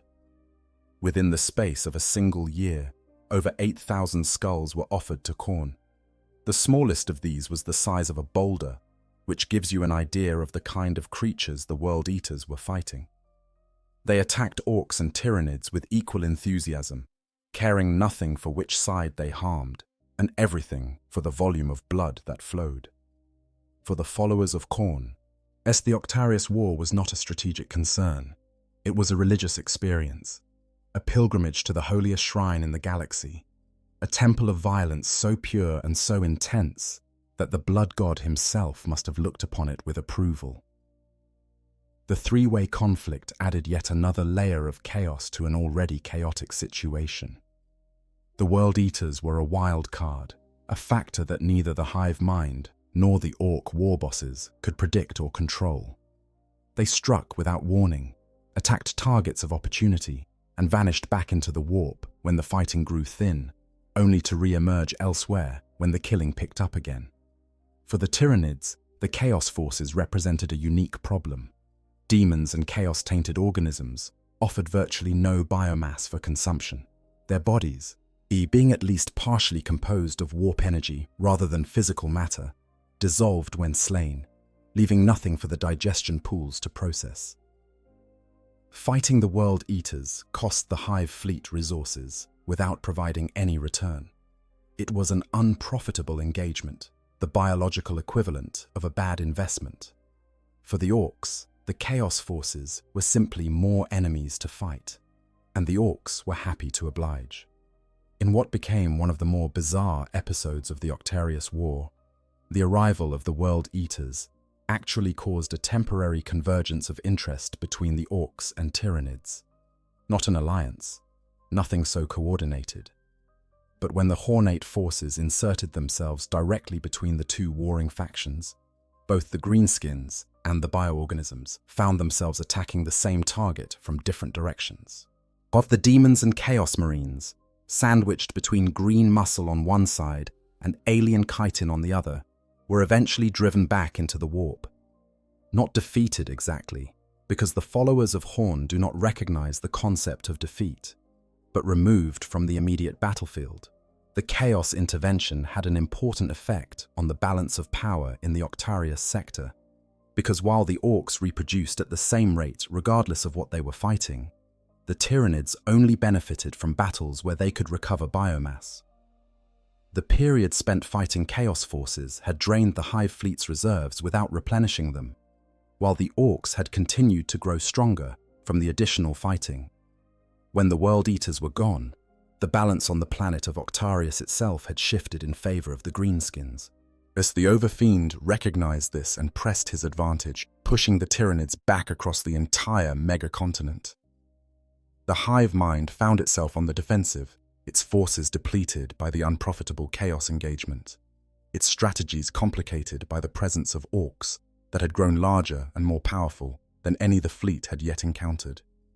The Swarmlord, that ancient and terrible intelligence that served as the hive mind's greatest tactical weapon, recognized the danger. If the Orks were allowed to consolidate their advantage, if the Overfiend united the warring Greenskin factions under his banner and launched a counteroffensive, the entire Tyranid position in the Octarius sector could collapse. The Hive fleet could be pushed out of the sector entirely, and all the biomass it had invested in the war would be lost. Yet the Swarmlord decided it was time to end the stalemate. Not through grinding attrition, not through the slow accumulation of advantage, through a single, decisive act of violence. The Overfiend had to die. But the Overfiend was not an easy target. He was surrounded by the most powerful warriors in his empire, protected by layers of fortifications and an army of millions. The Swarmlord had already faced him once in combat, and the result had been disastrous. In their first encounter, the Overfiend had crushed the Swarmlord's head in his power claw and ripped the creature in half. It was not the first time the Swarmlord had been killed, and it would not be the last. The hive mind simply spawned a new body, downloading the ancient consciousness into fresh organic hardware. But the memory of that defeat informed the new Swarmlord's strategy. A direct confrontation would not work. The Overfiend was too strong, too well protected, too surrounded by loyal warriors for a simple duel to succeed. The Swarmlord needed a plan, and what it devised was a masterpiece of alien cunning. To understand the Swarmlord's approach, you have to understand what the Swarmlord is. It is not simply a larger, more dangerous hive tyrant. It is the hive mind's greatest tactical instrument, an ancient consciousness that has fought wars across countless galaxies over millions, perhaps billions of years. Every battle it has ever fought, every strategy it has ever employed, every defeat it has ever suffered, all of that experience is retained in the hive mind's collective memory and downloaded into each new incarnation. When the Swarmlord dies, it does not lose, it learns. And the next time it faces a similar challenge, it will approach it differently. The first Swarmlord to face the Overfiend had attacked directly. It had challenged the Orc leader to combat, relying on its own considerable fighting ability to carry the day. The result had been humiliating. The Overfiend had outfought it, outpowered it, and ultimately destroyed it with the blunt force efficiency that characterized Orc warfare at its most effective. The hive mind had learned from that failure. The next incarnation of the Swarmlord would not make the same mistake. The new strategy was built on 3 principles: isolation, exhaustion, precision. The Overfiend would be cut off from his support structure. He would be worn down by attrition. And when he was weak enough, when the conditions were exactly right, the Swarmlord would strike. Not in a fair fight, not in a test of strength against strength, in a calculated execution designed to achieve a specific tactical objective with the minimum expenditure of resources. This was the hive mind thinking at its most alien, its most fundamentally inhuman. There was no honor in the Swarmlord's plan, no glory, no concept of fair play or warrior's dignity. There was only the cold calculation of efficiency. The Overfiend was a problem. The problem needed to be solved, and the solution required patience, deception, and the willingness to sacrifice millions of organisms to achieve a single kill. First, the Swarmlord split its forces. Biofleets splintered off from the main armada and attacked other Orc worlds across the sector, not to conquer them necessarily, but to draw away reinforcements and resources from Octarius. It was a strategy of distraction, a series of feints and secondary offensives designed to isolate the capital world from its supporting infrastructure. Orok fell quickly. It was consumed within weeks, its biomass processed into new bioships and fresh-ground organisms that were redirected to the main effort. The Junker port of Urmuk followed, Dakazot, Badsquig. One by one, the outer worlds of the Orc Empire were besieged, their defenders forced to choose between holding their own territory and sending aid to the capital. On Badsquig, the Swarmlord demonstrated the hive mind's capacity for targeted biological warfare.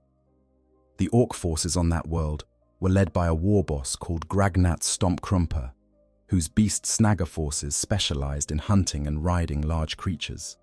Stompkrumper's squigosaurs, a massive riding beasts that the Orcs had domesticated for war, were initially effective against the Tyranid ground forces. But the hive mind adapted. It evolved Tyranid organisms with toxic blood, making it dangerous for the Orc beasts to consume their kills.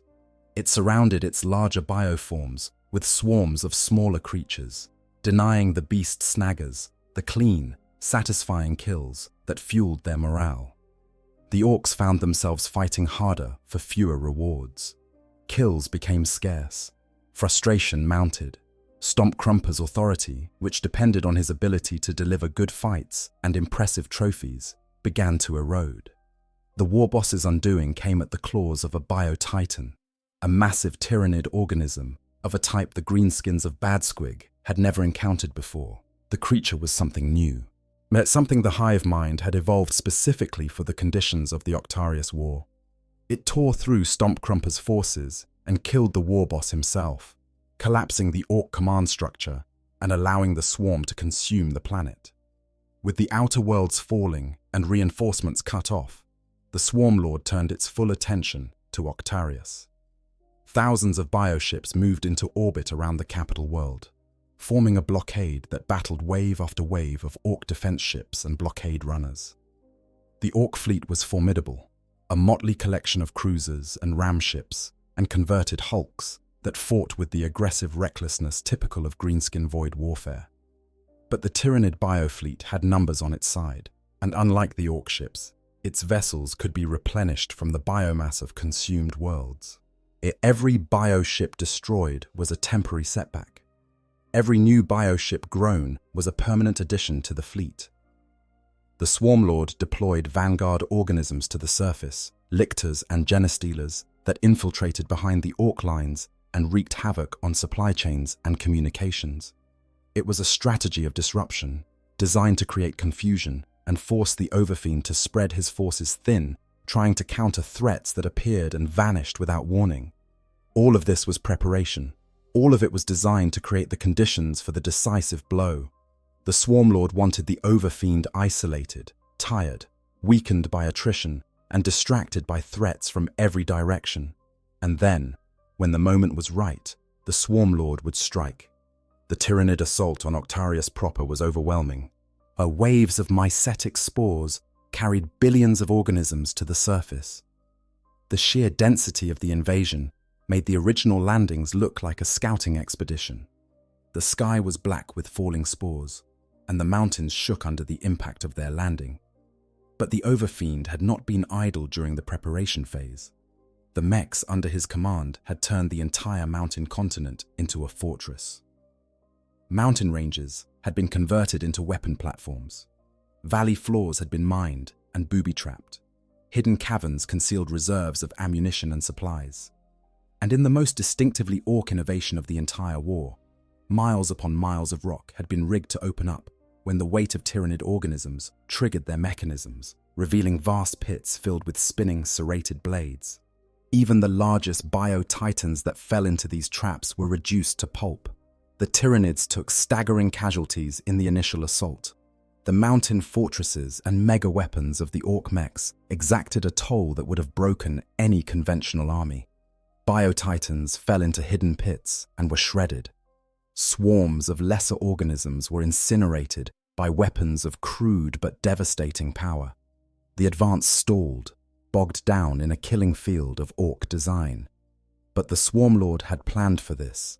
It had ample reserves, new bioships arriving at Octarius every day to begin the consumption process on areas already captured by the Swarm. These ships fed on the conquered territory, producing waves of fresh reinforcements that were fed into the meat grinder. Yet the Swarmlord treated the mountain fortresses not as obstacles to be overcome in a single assault, but as problems to be eroded over time. It used sheer numbers and unrelenting pressure to grind away the defenses, accepting massive casualties as the cost of each position taken. Through all of this, the Swarmlord itself remained off the battlefield. It watched, it waited, it directed the war from a distance, manipulating the flow of organisms and resources with the patience of a creature that had fought wars across countless galaxies over millions of years. It was waiting for one thing: for the Overfiend to make a mistake. The Ork leader was becoming increasingly isolated. His chief lieutenants, the most powerful war bosses and knobs in his command structure, were being picked off one by one. Some fell in battle against the endless Tyranid swarms. Others were assassinated by lictors that infiltrated the Ork positions with unsettling precision. Each loss stripped away another layer of the Overfiend's support, leaving him more and more dependent on his own personal strength and the loyalty of his immediate retinue. The Swarmlord judged that the time had come. It summoned 2 megaswarms, each one comprising millions of organisms. The first was sent to surround the Overfiend's army and attack from all directions simultaneously. The second formed a wider perimeter around the battle, a living wall of chitin and claws designed to prevent either escape or reinforcement. The Overfiend would fight his last battle in a cage of alien flesh. The Tyranid offensive that struck the Overfiend's position was designed not to kill him outright, but to exhaust him. Waves of organisms threw themselves at the Ork lines, expending tyrant guards and Morlocks as if they were mere gaunts. The sheer density of the swarm clogged the battlefield, bodies piling so high that gargants, the massive Ork war machines that towered over the combat, became bogged down and unable to maneuver. The Overfiend fought at the center of it all. He was enormous, a greenskin of almost legendary proportions, and his power claw could crush a Carnifex with a single squeeze. He killed Tyranids beyond counting. His massive axe rose and fell in an arc of green fury, each blow sending alien bodies flying.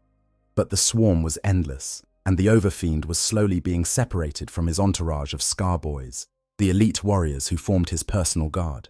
The Orks ran low on ammunition, while their weapons became blunted from overuse. And in the fighting, the Overfiend suffered a wound. A Carnifex, in its death throes, gouged a deep cut into his thigh. It was not a mortal wound, not even a particularly serious one by Orc standards. But it was enough.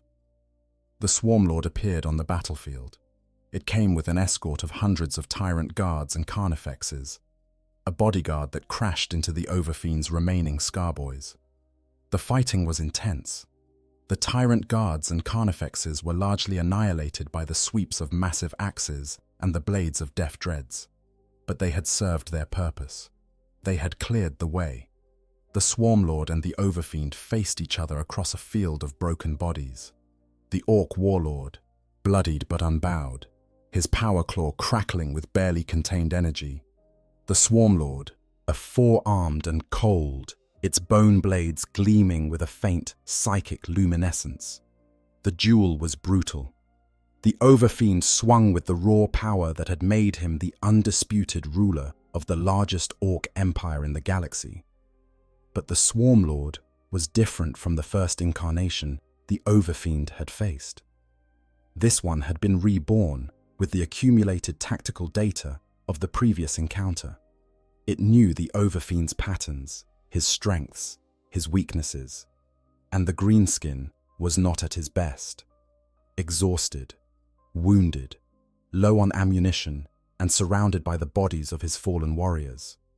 The Swarmlord fought with patience, deflecting the Overfiend's blows rather than meeting them head-on, looking for an opening. It found one. With a precise strike, one of its bone blades severed the power cable connecting the Overfiend's power claw to its energy source. The hydraulics that powered the massive weapon went dead. The claw, suddenly unpowered, became nothing more than dead weight dragging at the Overfiend's side. The balance of the fight shifted. The Swarmlord abandoned its caution and unleashed a furious offensive, its four bone blades striking from multiple angles simultaneously.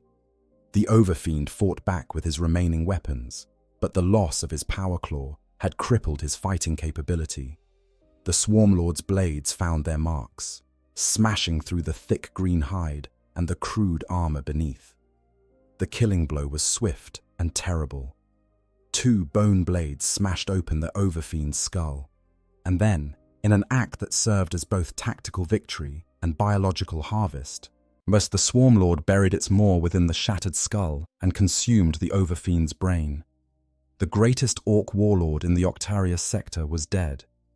Not just dead, but devoured. His genetic material, his experiences, everything that his biological structure contained, absorbed into the hive mind's vast collective intelligence. The effect on the Orc forces was immediate and devastating. The Overfiend had been more than a military commander. He had been the living embodiment of the Empire's unity. Without him, the Greenskins did what Greenskins always do when the boss falls. They turned on each other. No fewer than 6 different war bosses declared themselves the new Overfiend, each one gathering forces to their banner and fighting the others for supremacy. The coordinated defense of Octarius collapsed into factional warfare. The 6 claimants to the title of Overfiend represented the major factions that had made up the old Empire's power structure. Each one controlled a significant territory and commanded the loyalty of millions of warriors. And each one was utterly convinced that he, and he alone, was the rightful successor to the fallen Overfiend. The first claimant was Warboss Graka Skullstomper, the former commander of the Eastern Reaches, a brutal fighter who had distinguished himself during the defense of the mountain passes. He controlled the largest single territory of any claimant and commanded the most numerous forces. His claim was based on simple size. He was the biggest surviving war boss, and in Orc society, that was usually sufficient. But size alone was not enough in a post-Overfiend power vacuum. The other claimants each had their own strengths. Mech boss Zograt the Wrench controlled the Empire's primary industrial capacity, the scrapyards and manufacturing facilities that produced the weapons and vehicles the Orcs depended on. Without his factories, the other claimants could not replace their losses. Big Mech Grotnik had captured several pieces of Tyranid biotechnology and was experimenting with incorporating alien biological systems into Orc machines, producing hybrid creations that horrified Imperial observers and delighted the greenskins who used them. And warboss Kragnuk de Curse controlled the remains of the Overfiend's personal fleet, giving him void superiority over the other claimants. The resulting civil war was fought alongside the continuing Tyranid invasion, as creating a three-way conflict within a conflict that reduced the Orc defensive effort to chaos. Warbosses who should have been coordinating against the alien threat were instead fighting each other for territory and status. Defensive positions were abandoned as their garrisons were redirected to fight rival factions. Supply lines that had been maintained through the worst of the Tyranid assault collapsed as the various claimants hoarded resources for their own forces. The Tyranids exploited the chaos with ruthless efficiency. While the Orcs fought among themselves, the swarm consumed world after world. The bioresources of the sector flowed into the hive fleet's digestion pools, fueling the production of ever more powerful organisms. The Orc empire of Octarius, which had stood for thousands of years, was crumbling. But it had not been destroyed, not entirely. The surviving Orc factions, displaced from their conquered worlds, began spreading outward from the Octarius sector in massive green tides. Billions of war-hardened greenskins, veterans of the most intense conflict any of them had ever experienced, poured out of the Empire's borders and into the surrounding Imperial space. Kryptman's nightmare scenario was unfolding. The war had not destroyed both sides. It had produced a strengthened hive fleet, flush with consumed biomass and Orc genetic material, and it had unleashed billions of battle-hardened Orcs onto the Imperium's doorstep. Both outcomes were catastrophic. Both were exactly what his critics had predicted. The Octarius War was not ending. It was spreading. Let us pause here and consider the sheer scale of what had been unleashed. As the Orc Empire of Octarius had been one of the largest and most stable concentrations of greenskin power in the galaxy. For thousands of years, it had served as a kind of pressure valve, absorbing the aggressive energies of billions of Orcs into an internal system of warfare and competition that, while brutal, was at least contained. The Overfiend's authority, maintained through raw physical dominance, had kept the various clans and tribes focused inward, fighting each other rather than exploding outward into Imperial space. Now that containment was gone. The Overfiend was dead, the Empire was fragmented, and the Greenskins, who had spent years fighting the most intense war in their species' recent memory, who had grown to sizes and strengths that boggled Imperial observers, were suddenly without a home, without a leader, and without anything to fight except the terrifying alien organisms that were consuming their worlds one by one. So they did what Orcs always do when confronted with an overwhelming threat. They left, not in an organized retreat, because Orcs do not retreat in any organized fashion. They scattered, in every direction. Massive war bands, each one led by a self-proclaimed Overfiend or warboss, burst out of the Octarius sector and into the surrounding space. Some headed for the nearest Imperial worlds, drawn by the promise of new enemies and new loot. Others fled deeper into the galactic wilderness, disappearing into regions of space that the Imperium had never fully mapped. A few, driven by some instinctive Orc impulse that defied rational analysis, actually turned around and headed back toward the Tyranid lines, choosing to die, fighting rather than flee. The displacement was on a scale that the Imperium had rarely witnessed. Billions of Orcs, moving in all directions, crashing into whatever they encountered with the accumulated fury of a species that had been fighting for its survival. The worlds that lay in their path had no warning and no time to prepare. The Ork warbands hit like green asteroids, sudden and devastating and impossible to predict. And behind them, moving with the slow, inexorable patience of a rising tide, came the Tyranids. Having consumed the heartlands of the Ork Empire, the hive fleet was now probing outward, its tendrils reaching into the space that the Orks had vacated. Where the greenskins had fled, the Tyranids followed, consuming the scraps that the displaced warbands had left behind and adding them to the ever-growing biomass reserves of the fleet. The Imperium had not been idle while the Orks and Tyranids tore each other apart. It had tried, in its ponderous and bureaucratic way, to contain the conflict, to build walls around the fire and hope that the flames burned themselves out. The architect of this containment strategy was an inquisitor named Nashir Sahansun, a member of the Ordo Xenos, who was a vocal critic of Kryptman's original gambit. Sahansun looked at the Octarius War and saw not a solution, but a problem waiting to explode. He believed, correctly, that the conflict would eventually spill out of the Octarius sector and into Imperial territory, and he proposed to prepare for that eventuality. His plan was called the Cordon Impenetra, and it was ambitious in scope, if not in concept. Sahansun drew a sphere around the outer reaches of the space contested by the Orks and Tyranids. Every Imperial world within that sphere was declared lost. Those that could be evacuated were evacuated, though the process was carried out with such secrecy that many planetary governors were not even informed. Key personnel, military assets, and irreplaceable resources were quietly extracted. The rest of the population was abandoned to whatever fate awaited them when the Xenos tides reached their doors. The worlds on the border of this sphere, those that lay just outside the zone of Xenos conflict, were designated as warden planets.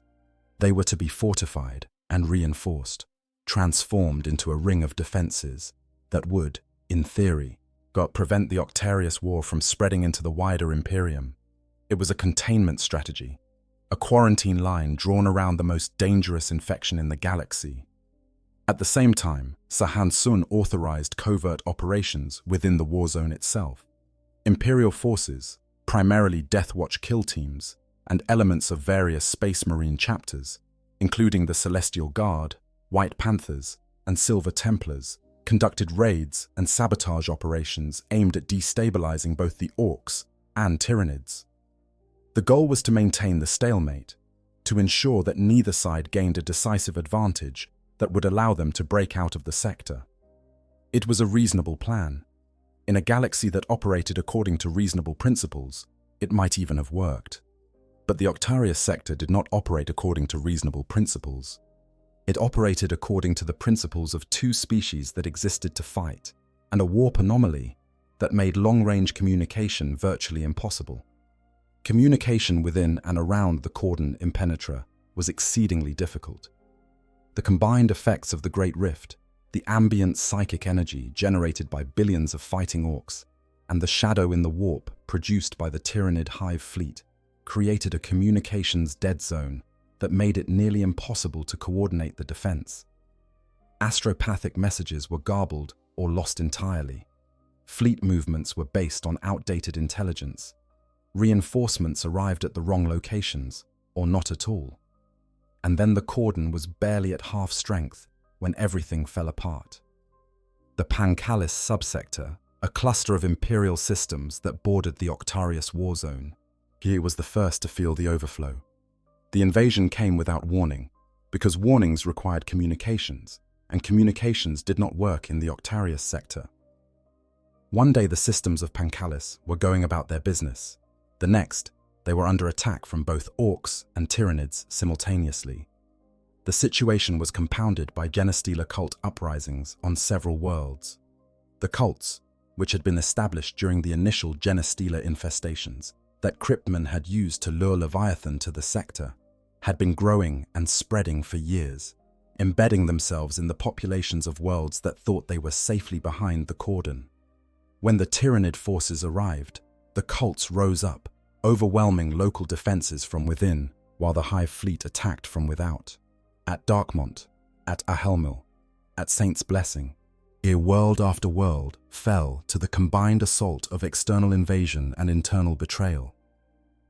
The cordon impenetra, that carefully planned defensive ring, was breached before it was even complete. The fighting in the Pancalis subsector was brutal. Imperial forces fought desperate defensive actions on a dozen different worlds simultaneously.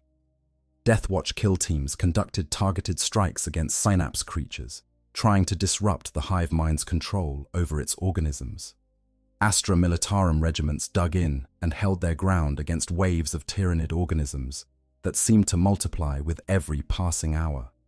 Space Marine chapters committed forces to the defense, bringing their superhuman capabilities to bear against enemies that had been hardened by years of war in the Octarius killing grounds. Bianzir's Hollow, a system within the Pancalis subsector, became one of the most fiercely contested points. The world of death of Bianzir, a death world of frozen wastes and lethal wildlife, was defended by elements of the Dark Kraken's chapter, Deathwatch forces, the Wolfspear chapter, and Astra Militarum regiments. The fighting there was intense, with Tyranid forces launching coordinated assaults that tested the defenders to their absolute limits. The Deathwatch's precision targeting of Tyranid gunbeasts created the breathing space needed to throw back the worst of the assaults, but the victory was bought at a heavy price, and it would take years to fully purge the surviving Xenos from the system. The Kusolst system saw some of the most vicious fighting in the entire Pancalis campaign. Governor Helmgut Karst of Kusolst Prime had wasted no time in joining the cordon impenetra, increasing production quotas and forcing nearby worlds to supply the capital with everything it needed to prepare for war. But all the preparation in the galaxy cannot fully prepare a world for what the Tyranids bring. The area became known as the Pancalis Cauldron, a name that captured the boiling intensity of the conflict.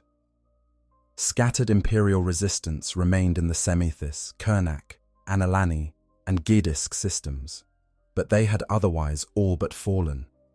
Only Kusolst and Bianzir's Hollow held against the onslaught, and even they were under constant pressure. The fighting in the Pancalis Cauldron deserves closer examination because it illustrates, in microcosm, the broader challenges that the Imperium faces when dealing with the overflow from the Octarius War.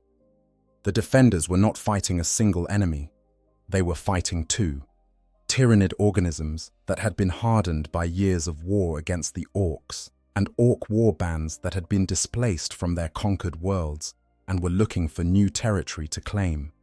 Sometimes these two enemies fought each other, and the Imperial defenders could use the chaos to their advantage. More often, they fought the Imperials, either separately or, in the worst cases, simultaneously. The Genestealer cult uprisings added a third dimension to the threat. These cults had been growing for years, embedded in the populations of worlds that had thought themselves safely behind the cordon.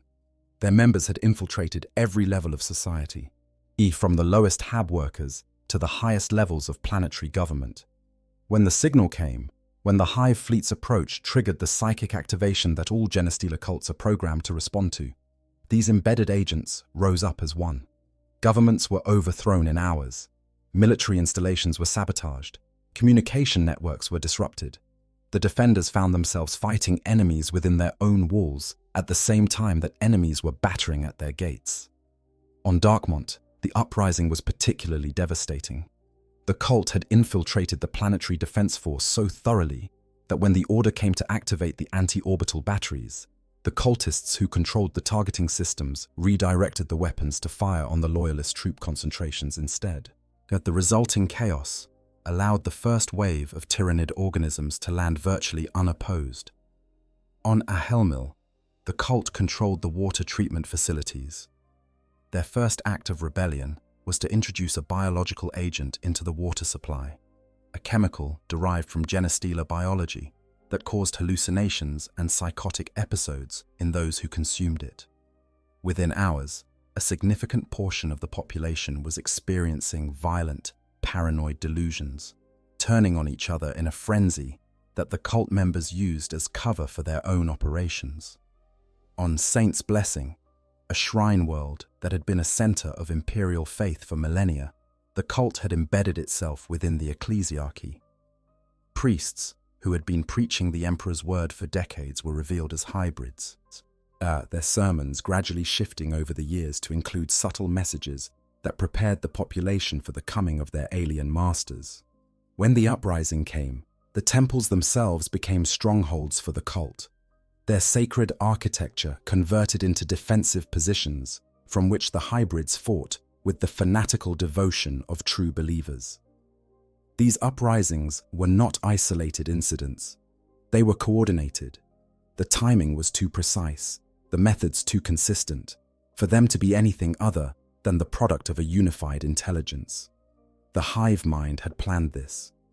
The genestealer infestations that Cryptmen had used to lure Leviathan to Octarius had not stayed contained within the Ork Empire. They had spread, carried by the traffic of the Imperium's own trade routes and military logistics, to worlds far beyond the boundaries of the original war zone. And now, years or decades later, those infestations were bearing fruit. The defense of Bianzir's Hollow became a showcase for what could be achieved when Imperial forces coordinated effectively against the Tyranid threat.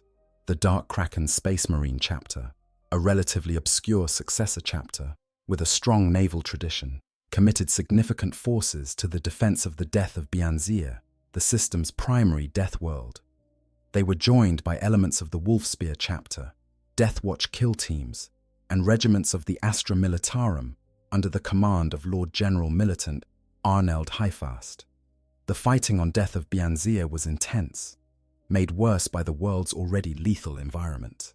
The Death World's indigenous fauna, and already dangerous under normal circumstances, was driven into a frenzy by the Tyranid biological agents that saturated the atmosphere.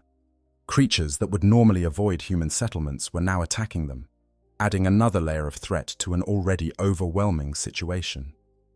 The Deathwatch proved their worth in the Bianzir's Hollow campaign. Their kill teams, composed of space marines drawn from dozens of different chapters and trained specifically for anti-Xenos operations, conducted precision strikes against synapse creatures that disrupted the hive mind's control over its organisms. Without synapse coordination, the Tyranid swarm's attacks became disorganized, their organisms reverting to base instincts rather than coordinated tactics. This created windows of opportunity that the conventional forces exploited to devastating effect.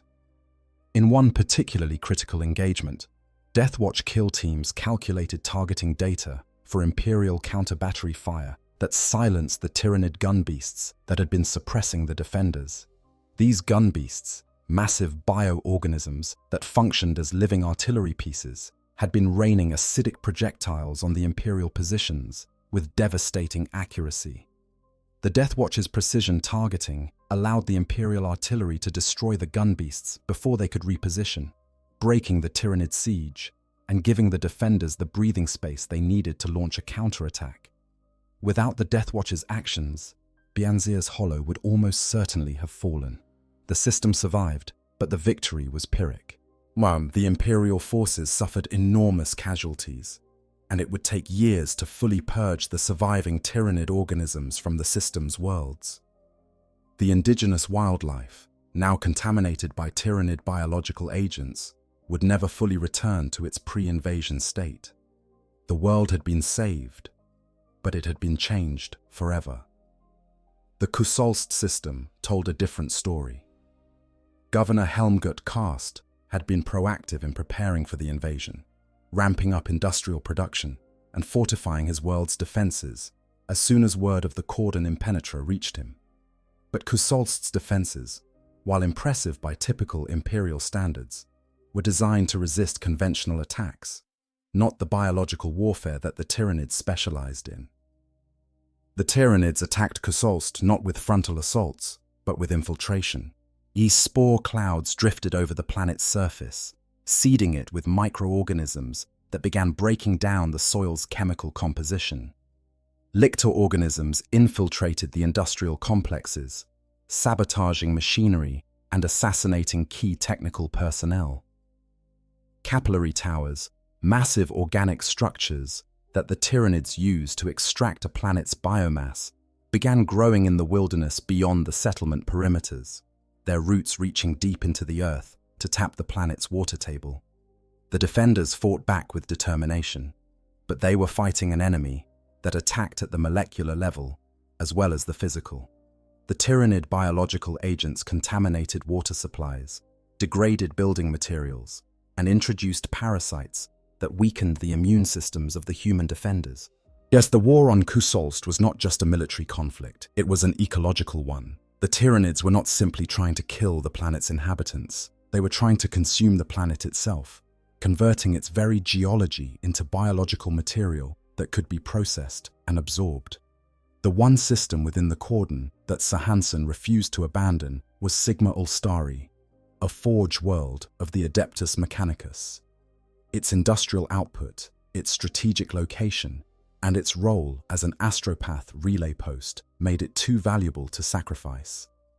The Fabricator General, Einrek Flaggerstock, commanded formidable forces, including a vast fleet of defense monitors and thousands of macroclades of Skitarii. But the system was also drowning in refugees, millions of displaced civilians fleeing the fallen worlds of the Cordon, and many of them pressed into slave labor by the Mechanicus or herded into camps on nearby worlds. The refugee crisis on Sigma Ulstari was a humanitarian disaster of staggering proportions. The worlds of the system, designed for industrial production rather than habitation, were wholly inadequate for the millions of displaced civilians that flooded in from the fallen Cordon worlds. The camps on Nirvana, Abundantia, and Molasaxum grew into sprawling tent cities, their populations swelling far beyond any reasonable capacity. Disease spread through the overcrowded conditions.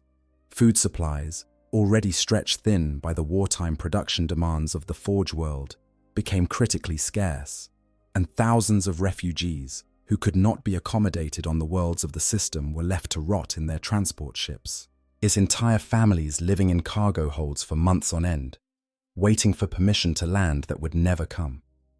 The Mechanicus, with characteristic callousness, viewed the refugees primarily as a resource. Able-bodied workers were drafted into the factories, their labor fueling the production of weapons and war machines for the Cordon's defense. The sick, the elderly, and the young were considered surplus to requirements and were given minimal resources for their survival. It was a grim calculus, cold even by the standards of the Imperium. But Fabricator General Flaggerstock was not concerned with humanitarian considerations. He was concerned with output.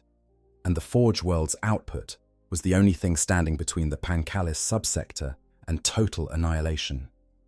When the Tyranids turned their attention to Sigma Ulstari, as they came first not for the Forge world itself, but for the system's outer worlds.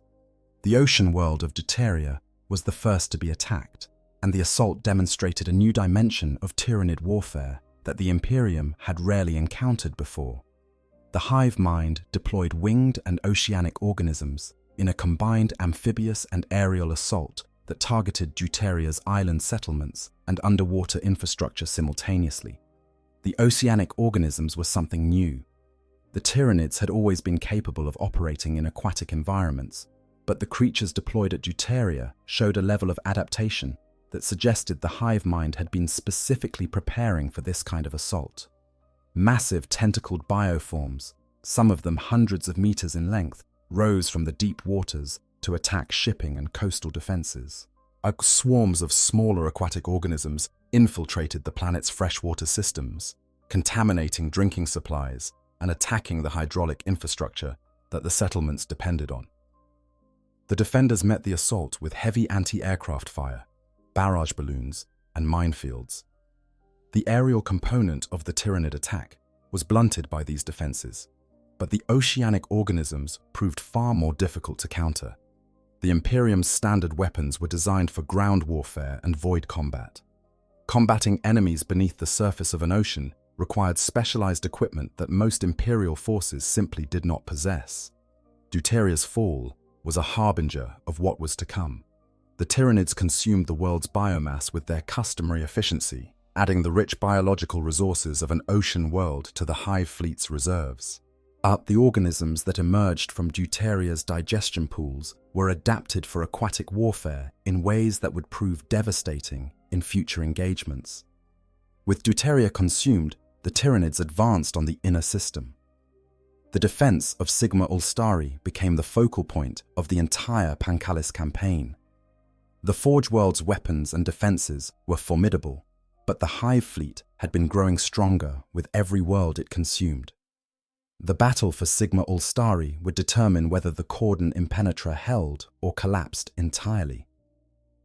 Meanwhile, within the Octarius War itself, another player was making moves that would have far-reaching consequences. Inquisitor Athocles Van Roth, who disagreed with Sahansun's purely defensive approach, was looking for ways to be more proactive in dealing with the Xenos threat. Though Van Roth's approach was characteristically bold for an Inquisitor of the Ordo Xenos. Rather than simply trying to contain the war, he wanted to find a way to actively influence its outcome. He worked closely with Deathwatch teams, sending them deep into the war zone on intelligence-gathering missions that were as dangerous as anything the Imperium's special forces had ever attempted. It was during one of these missions that Van Roth's agents made a remarkable discovery. Deep within Ork territory, on a world called Veloria, a Deathwatch kill team from the Eye of Octos watch station discovered something extraordinary. An Ork mech, a self-styled king mech by the name of Badkrasha, had built a device that disrupted the synaptic control signals of the Tyranids. The implications were enormous. Tyranid organisms depended on the synapse network, the psychic web maintained by synapse creatures like hive tyrants and warriors, to coordinate their actions. Without the synapse, lesser organisms reverted to instinctive behavior. They became uncoordinated, vulnerable, easy prey. A device that could disrupt the synapse network on a local level could potentially turn the tide of the entire war. The device was embedded in Badkrasha's own skull, worn as a kind of crown. Because of course it was. The Ork mech had literally built a weapon designed to mess with alien brain signals and installed it in his own head. Because that was how Ork technology worked. You did not just use a tool, you became part of it, and it became part of you. The Deathwatch, under Watch Captain Diox Glycus, conducted a daring operation to seize the device. The details of the mission are classified at the highest levels, but the outcome is clear. Glycas and his team succeeded, extracting the crown from Badkrasha's skull, presumably over the mech's strenuous objections, and delivering it to Inquisitor Van Roth. What Van Roth planned to do with this remarkable piece of Ork technology is a matter of considerable speculation. Some sources suggest he intended to replicate its effects on a larger scale, creating a weapon that could cripple the Tyranid synapse network across an entire sector.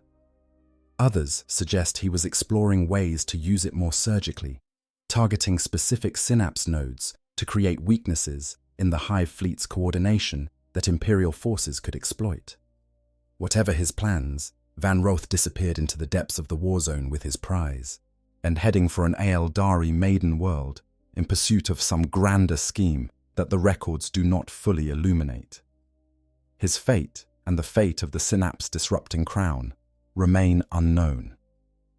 The discovery of the synapse-disrupting crown is, in many ways, one of the most significant developments to emerge from the Octarius War, and the fact that it remains unresolved is deeply concerning. The Tyranid synapse network is the backbone of the Hive fleet's military capability. Without it, the individual organisms of the swarm revert to base instincts, losing the coordination and tactical sophistication that makes the Tyranid forces so devastating. A weapon that could disrupt this network, even locally, could fundamentally change the balance of power in any engagement against the Tyranids. The fact that this weapon was developed by an Ork mech, rather than by the combined scientific resources of the Adeptus Mechanicus and the Ordo Xenos, is both humbling and instructive. It reminds us that the Orks, for all their apparent crudity, are a species with a deep and intuitive understanding of technology that transcends conventional engineering. Ork mechs do not design weapons through mathematical calculation or scientific method. They build things that feel right, guided by an instinct that is at least partially psychic in nature. And sometimes, what feels right to an Ork mech is a breakthrough that the most brilliant human scientist would never have conceived. King Mech Bad Crasher had embedded the device in his own skull, wearing it as a literal crown. It is possible that the device only functioned because of its integration with Ork biology, or that the psychic field generated by the mech's own brain was an essential component of the disruption effect. If so, replicating the device for human use would require overcoming a fundamental compatibility issue. The Imperium does not have access to Ork psychic fields, and attempts to generate artificial equivalents have historically produced results ranging from ineffective to catastrophic. It is also possible that Van Roth intended not to replicate the device, but to use it in its original form, perhaps by finding an Ork willing to wear it and fight the Tyranids, or by developing some other method of activating its effects without the biological component. The Eldari maiden world that Van Roth was heading for when he disappeared may hold the key to this puzzle. The Eldar possess technology that interfaces with psychic phenomena in ways that the Imperium does not fully understand. It is conceivable that Van Roth was seeking Eldar assistance in adapting the device for broader use. But all of this is speculation. Van Roth has not been heard from since his disappearance, and the Crown's current location is unknown. It is one of the many loose threads of the Octarius War, a tantalizing possibility that may never be realized. The Great Rift changed everything, when the galaxy itself tore open and the immaterium spilled through in a wound that stretched from one end of known space to the other. The Octarius sector was affected as profoundly as anywhere else. Warp storms intensified. Communication, already difficult, became virtually impossible, and the demons of chaos, and drawn by the unprecedented violence of the Octarius War, poured through the weakened veil between realities in unprecedented numbers. To understand the impact of the Great Rift on the Octarius War, you need to appreciate the timing.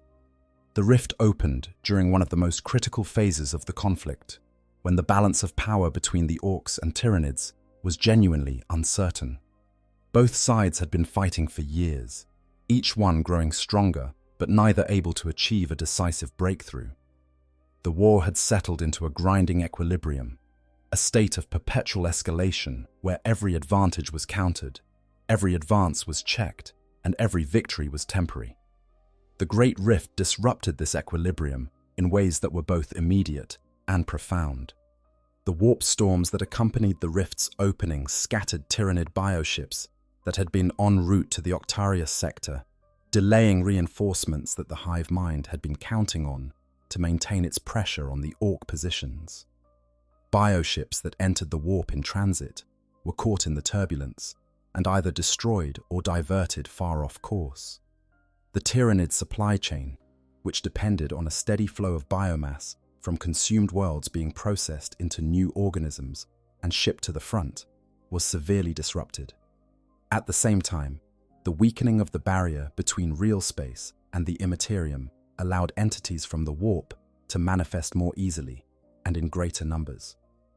The sheer psychic noise generated by the Octarius War, the combined output of the Ork psychic field and the shadow in the warp, had created a kind of beacon that attracted the attention of warp entities from across the sector. And among those entities, the demons of Khorne were the most enthusiastic respondents. Khorne, the blood god, the chaos deity who embodies war, violence, and slaughter in their purest forms, cares nothing for strategy or grand plans. He cares only for blood, for skulls, for the pure, undiluted experience of combat. And the Octarius sector was generating blood and skulls on a scale that made even the most devoted Khornate cultist weep tears of joy. The blood crusade of Khorne struck the Octarius sector with the fury of a god of war looking at the greatest fight in the galaxy and deciding he wanted a piece of it. demons materialized on battlefields across the sector, as their red-skinned forms wading into the combat between Orks and Tyranids, with an abandon that exceeded even the greenskins' enthusiasm for violence. Chaos Marines, World Eaters primarily, accompanied the demonic incursion, adding their corrupted bolters and chain axes to the already overwhelming cacophony of destruction. The three-way conflict that resulted was, by any measure, one of the most intense and concentrated periods of violence in the history of the 41st millennium. Three forces, each one existing for the sole purpose of destruction, fighting each other simultaneously across an entire sector of space. The amount of death, the sheer volume of blood spilled and lives ended, was beyond calculation. For the Tyranids, the Chaos incursion was a disaster. Demons offered no biomass. Their bodies dissolved back into the warp when slain, leaving nothing for the digestion pools to process. Every Tyranid organism that died fighting a demon was a net loss, a resource expended without return. The hive mind found itself engaged in the biological equivalent of a war fought for empty calories. All expenditure, no nutrition. The Orks, by contrast, benefited from the additional fighting. Orks grew stronger through combat, regardless of whom they were fighting. Each battle with demons made the greenskins bigger, tougher, more dangerous. And the Orks reproduced through spores, regardless of the identity of their opponents.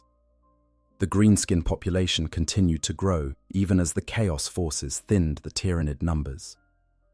The balance of power on Octarius shifted, but with the Tyranids weakened by the unprofitable Chaos engagement and the Orks strengthened by the additional fighting, the Overfiend pressed his advantage. For a time, it seemed as though the Orks might win the war outright.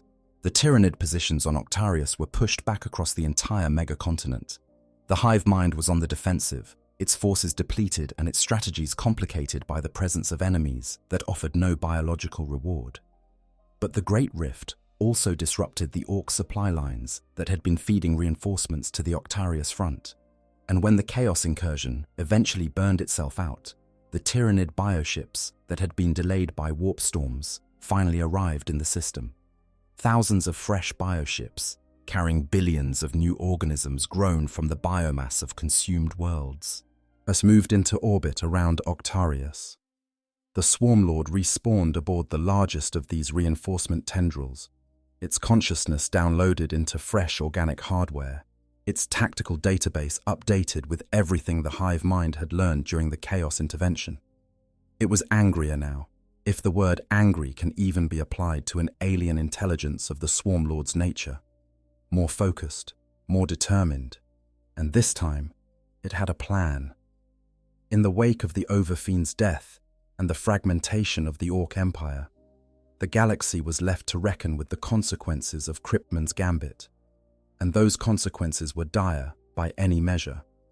The Tyranids had won the Octarius War, or at least, they had won the battle for the Empire's heartlands. Hive Fleet Leviathan emerged from the conflict stronger than it had entered, yet the organisms it produced were tougher, more aggressive, more adapted to fighting large, resilient enemies. Worlds on the edge of the Octarius sector began reporting the capture of Tyranid assault organisms that were larger than any previously recorded. The hive mind had incorporated vast quantities of Ork genetic material into its bioconstructs, drawing on the resilient, adaptable biology of the greenskins to produce a generation of Tyranid organisms that combined the hive fleet's evolutionary sophistication with the crude but effective toughness that made Orks such persistent survivors. But the Orks had not been destroyed. Billions of greenskins, displaced from the conquered worlds of the Octarius Empire, were spreading outward into Imperial space. These were not ordinary Orks. These were war-hardened veterans of the most intense conflict any of them had ever experienced. They were bigger than typical greenskins, toughened by years of fighting against an enemy that never stopped, never retreated, and never showed mercy. They brought with them weapons and tactics that had been refined in the crucible of the Octarius War, and they brought the barely contained psychic energy of a species that had been fighting at the peak of its capacity for years. The Imperium found itself facing both threats simultaneously, Tyranid tendrils probing outward from the Octarius sector, hungry for new worlds to consume, and Ork warbands, massive and violent, crashing into Imperial space in search of new enemies to fight. The cordon impenetra had failed, or rather it had succeeded in buying time, but the time it bought was not enough. The Xenos threats it was designed to contain had grown beyond containment. The Pancalis subsector was still a war zone. Sigma Ulstari was still under siege, and the wider implications of the Octarius War were only beginning to be felt. Cryptman's plan had worked, in the narrowest possible definition of the word. Hive Fleet Leviathan had been redirected away from the Imperium's core territories. Years of conflict had bled both xenospecies of resources and personnel, but the cost had been staggering. The Ork Empire of Octarius, which had been a known quantity, a threat that the Imperium had learned to manage over thousands of years, had been replaced by two unknown quantities. A strengthened hive fleet with Ork-adapted organisms and billions of displaced, or war-hardened greenskins with no empire to call home and nothing to do but fight. The Ordo Xenos was left, in the words of one internal report, with an unholy mess to clean up. Cryptman himself remained at large, still working with whatever Deathwatch allies he could maintain, still studying the Tyranid threat that had consumed his life. Whether history would judge him as a savior or a fool remained to be seen, perhaps both. The galaxy, after all, had always been generous with its paradoxes. The Octarius War teaches us something fundamental about the nature of conflict in the 41st millennium. There are no clean solutions. There are no strategies without consequences. Every action taken in the service of survival carries a price, and that price is often paid not by those who made the decision, but by those who had no say in the matter at all. The billions who died in Cryptman's cordon did not choose to sacrifice their lives for the Imperium's survival. The Ork Empire that had existed for thousands of years did not choose to become a battleground for the galaxy's two most dangerous species. The Imperial citizens of the Pancalis subsector did not choose to be abandoned behind a defensive line that would fail before it was even completed. And yet, in the grim calculus of the 41st millennium, Cryptman may have been right. Without his intervention, Hive Fleet Leviathan might have continued its advance into the Imperium's core territories, consuming world after world without significant opposition. The Third Tyrannic War could have become an extinction event, a catastrophe from which humanity might never have recovered. By redirecting the Hive Fleet toward the Ork Empire, Cryptman bought the Imperium years of time, decades perhaps, time to rebuild, time to prepare, time to develop new weapons and new strategies for the inevitable day when the Tyranids came again. But that time was bought with blood, with the lives of billions, with the destruction of an empire that, for all its brutality, had served as a buffer between the Imperium and the horrors of the Eastern Galaxy, and with the creation of two threats that may, in the long run, prove more dangerous than the one they replaced. The war itself continues. As of the most current records available to the Imperium, the Octarius sector remains a war zone. The Ork Empire exists in a fragmented state, with multiple warlords vying for supremacy and the title of Overfiend. As the Tyranids continue to consume what remains of the conquered worlds, growing ever stronger, ever more adapted, and the overflow from the conflict continues to spill into Imperial space, demanding resources and attention that the Imperium can ill afford to spare. The Swarm Lord remains active, its ancient intelligence directing the Hive Fleet's operations, with the patience and cunning that have made it one of the most dangerous entities in the galaxy. The displaced Ork warbands continue to fight, driven by their biology and their culture to seek out conflict wherever they can find it. And the Imperium's defenders continue to hold the line, as they always have, buying time with lives and hoping that someone, somewhere, will find a solution that does not require sacrificing everything to save anything. Yet the Octarius War is not just a story of two alien species fighting each other. It is a story about the nature of power, about the terrible decisions that must be made when the survival of your species hangs in the balance, and about the consequences that follow when those decisions are made by flawed beings with incomplete information and limited options. It is a story about adaptation, about two species that thrive on conflict, confronting each other and evolving in real time, each one developing new strategies and new weapons in an endless arms race that benefits neither and threatens everyone. Consider the evolutionary arms race that the Octarius War has produced. On the Tyranid side, every generation of organisms is subtly different from the last. The hive mind analyzes the performance of its bioforms in each engagement and identifies weaknesses and modifies the genetic templates for the next production cycle. A hormigaunt that dies to an orc slugger round today will be replaced by a hormigaunt with slightly thicker chitin tomorrow. A carnifex that is destroyed by an orc powerclaw will be replaced by a carnifex with denser armor plating around its nerve centers.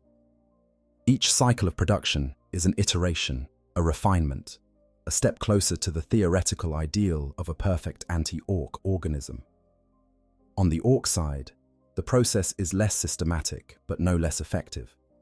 Orc evolution is driven not by a guiding intelligence, but by the cumulative effect of billions of individual organisms responding to environmental pressure. The orcs who survive the Tyranid assaults are, by definition, the strongest, the toughest, and the most aggressive. They are the ones who were big enough to withstand the alien claws, fast enough to avoid the acid sprays, and mean enough to keep fighting when lesser greenskins fell. When these survivors reproduce, their spores carry the genetic markers of their enhanced physiology. The next generation of orcs grown from these spores will be, on average, slightly bigger, slightly tougher, and slightly more aggressive than the last. Over the course of years, this process produces dramatic results. The orcs of the Octarius front lines are measurably different from the orcs that first encountered Hive Fleet Leviathan. They are larger, their bones are denser, their skin is thicker, their muscles are more developed, and their aggression, already the defining characteristic of the species, has been amplified to an intensity that borders on mania. These are orcs that have known nothing but war from the moment they sprouted from the soil. Fighting is not just their culture, it is their biology. It is encoded in every cell of their fungal bodies. A genetic imperative that drives them to seek out violence with a compulsion that admits no compromise and accepts no substitute. The result is a biological arms race of unprecedented intensity. Each side drives the other to greater extremes. The Tyranids evolve tougher organisms, which forces the orcs to fight harder, which selects for larger and more aggressive greenskins, which forces the Tyranids to evolve even tougher organisms. It is a feedback loop that has no natural endpoint, a spiral of escalation that can only be broken by the complete destruction of one side or the other. And the terrifying truth, the fact that keeps the analysts of the Ordo Xenos awake at night, is that this arms race has not reached its limit. Neither species has deployed its full capabilities. The Tyranids have not yet deployed their most powerful bioforms in the Octarius sector, the biotitans and living fortress organisms that have been observed in other conflict zones. The Orks have not yet produced a warlord of sufficient size and power to unite all the warring factions under a single banner. The Octarius War, for all its intensity, may still be in its early stages. The worst may be yet to come. It is a story about the hubris of believing you can control forces that are fundamentally beyond control. Cryptman thought he could play the Tyranids and the Orks against each other like pieces on a game board. He could not. No one could. These are forces of nature, biological imperatives wrapped in chitin and green skin, and they do not answer to human strategies. And it is a story, ultimately, about survival, about the lengths to which civilizations will go to ensure their continued existence, and about the terrible realization that sometimes the price of survival is higher than anyone imagined it could be. In the grim darkness of the far future, there is only war. The Octarius conflict is a reminder that in such a universe, the most dangerous wars are not the ones you fight. They are the ones you start. Because once the first blow is struck, once the first world burns and the first blood is spilled, the war takes on a life of its own. It grows, It feeds. It becomes something larger and more terrible than anything its architects intended. The Octarius War was supposed to be a controlled burn, a deliberate sacrifice designed to eliminate two threats at once. Instead, it became a wildfire that threatened to consume the entire eastern galaxy. And the people who lit the match can only stand back and watch as the flames spread, hoping that the fire will burn itself out before it reaches their door. It will not. It never does. But they hope anyway, because hope is all that remains when every other option has been exhausted. And somewhere, in the dark between the stars, the hive mind stirs. It has tasted Ork. It has learned Ork. It has incorporated the stubborn, irrepressible vitality of the greenskin species into its own biological architecture, and it is hungry for more. The hive mind's appetite is not just metaphorical.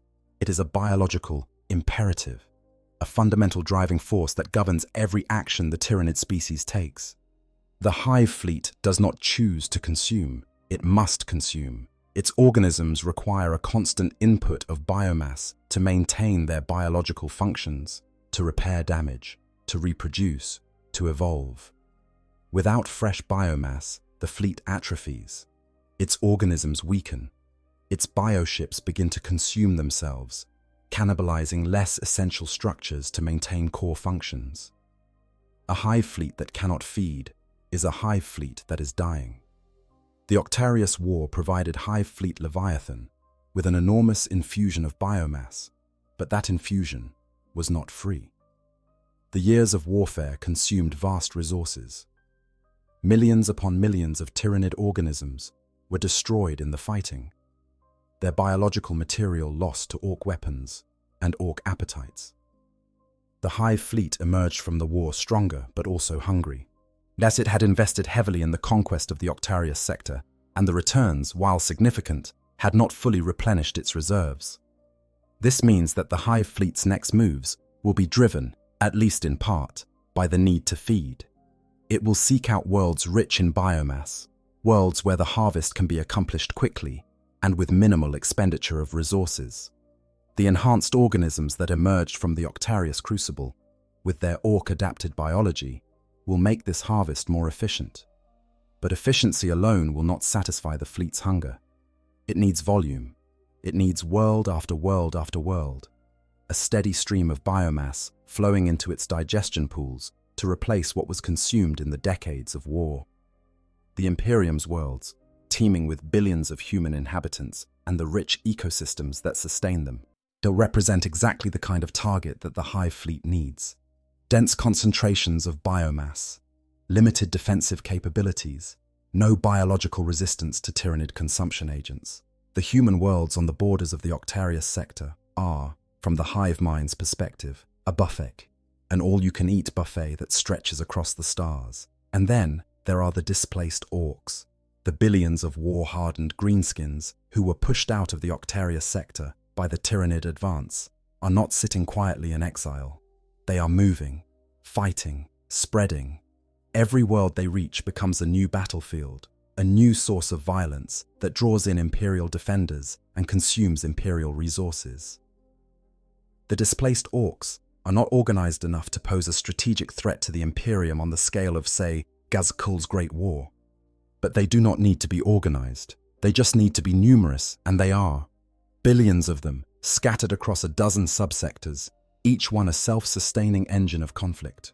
Some of the displaced war bosses have begun to build new empires of their own, carving out territories in the space between the old Octarius boundaries and the borders of Imperial settlement.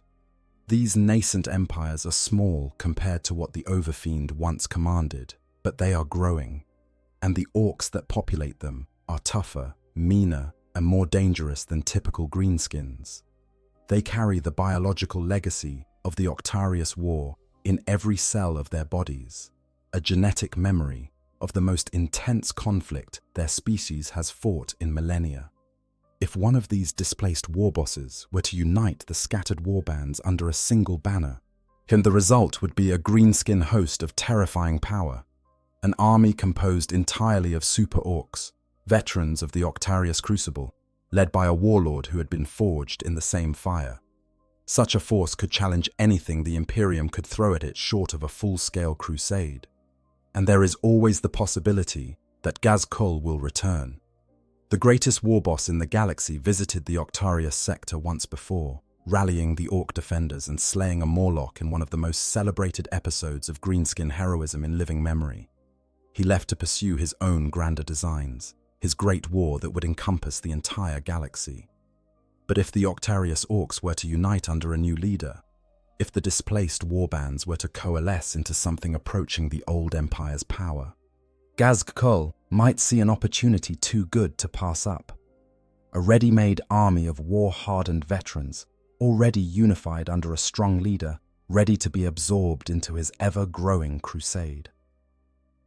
The Octarius War is not over. It may never be over.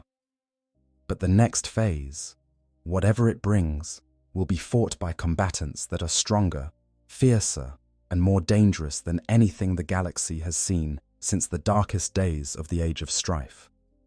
And when those combatants turn their attention outward, toward the wider galaxy and the civilizations that inhabit it, the real reckoning will begin.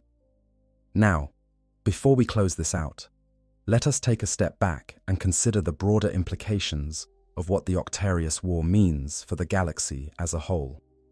Because the significance of this conflict extends far beyond the boundaries of the Octarius sector, as it speaks to fundamental truths about the nature of the three greatest non-human threats that the Imperium faces, and about the inadequacy of human strategies when confronted with threats that operate on fundamentally different principles.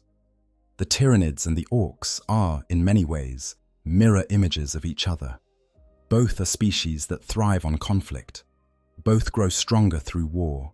Both possess biological systems that allow them to adapt and evolve at a rate that makes conventional military thinking obsolete. And both, at their core, are driven by imperatives that have nothing to do with the goals and values that guide human civilization. The Tyranids consume. That is their purpose, their defining characteristic, the single driving force behind everything they do. Every organism in the hive fleet exists to feed the greater whole. Every world consumed adds to the collective biomass.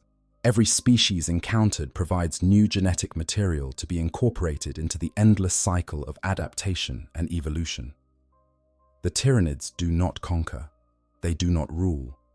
They eat. And when they have eaten everything there is to eat, they move on to the next galaxy, the next cluster of stars, the next concentration of biological resources waiting to be harvested. The Orks fight. That is their purpose, their defining characteristic, the single driving force behind everything they do. Every Ork exists to wage war. Every battle fought makes the species stronger. Every enemy defeated provides the impetus for the next war, the next migration, the next great crusade of destruction. The Orks do not seek peace. They do not desire stability. They want, with every fiber of their fungal being, to fight. And when they have fought everything there is to fight in one place, they get in their ships and go find somewhere else to fight. When these two imperatives collide, the result is exactly what we saw in the Octarius sector. A war that feeds itself. A conflict that grows more intense with every passing day because both sides are biologically programmed to escalate. The Tyranids consume Ork biomass and use it to produce more powerful organisms. The Orks grow bigger and stronger from the constant fighting. Each escalation provokes a corresponding escalation from the other side, creating a feedback loop of violence that has no natural endpoint. This is the fundamental problem that Cryptman failed to account for. He treated the Octarius War as a zero-sum equation. Two forces enter. They destroy each other. The Imperium benefits. But the Tyranid-Ork dynamic is not zero-sum. It is generative. The war does not consume resources. It creates them. Specifically, it creates exactly the kinds of resources that make both species more dangerous. The Tyranids emerged from the Octarius War with Ork-adapted bioforms that are larger, tougher and more aggressive than anything the Hive fleet had produced before. These organisms combine the evolutionary sophistication of the Tyranid species with the raw physical resilience that makes orcs so difficult to kill. They are, in a very real sense, the worst of both worlds. The cunning of the hive mind, directing organisms that possess the durability of orc biology.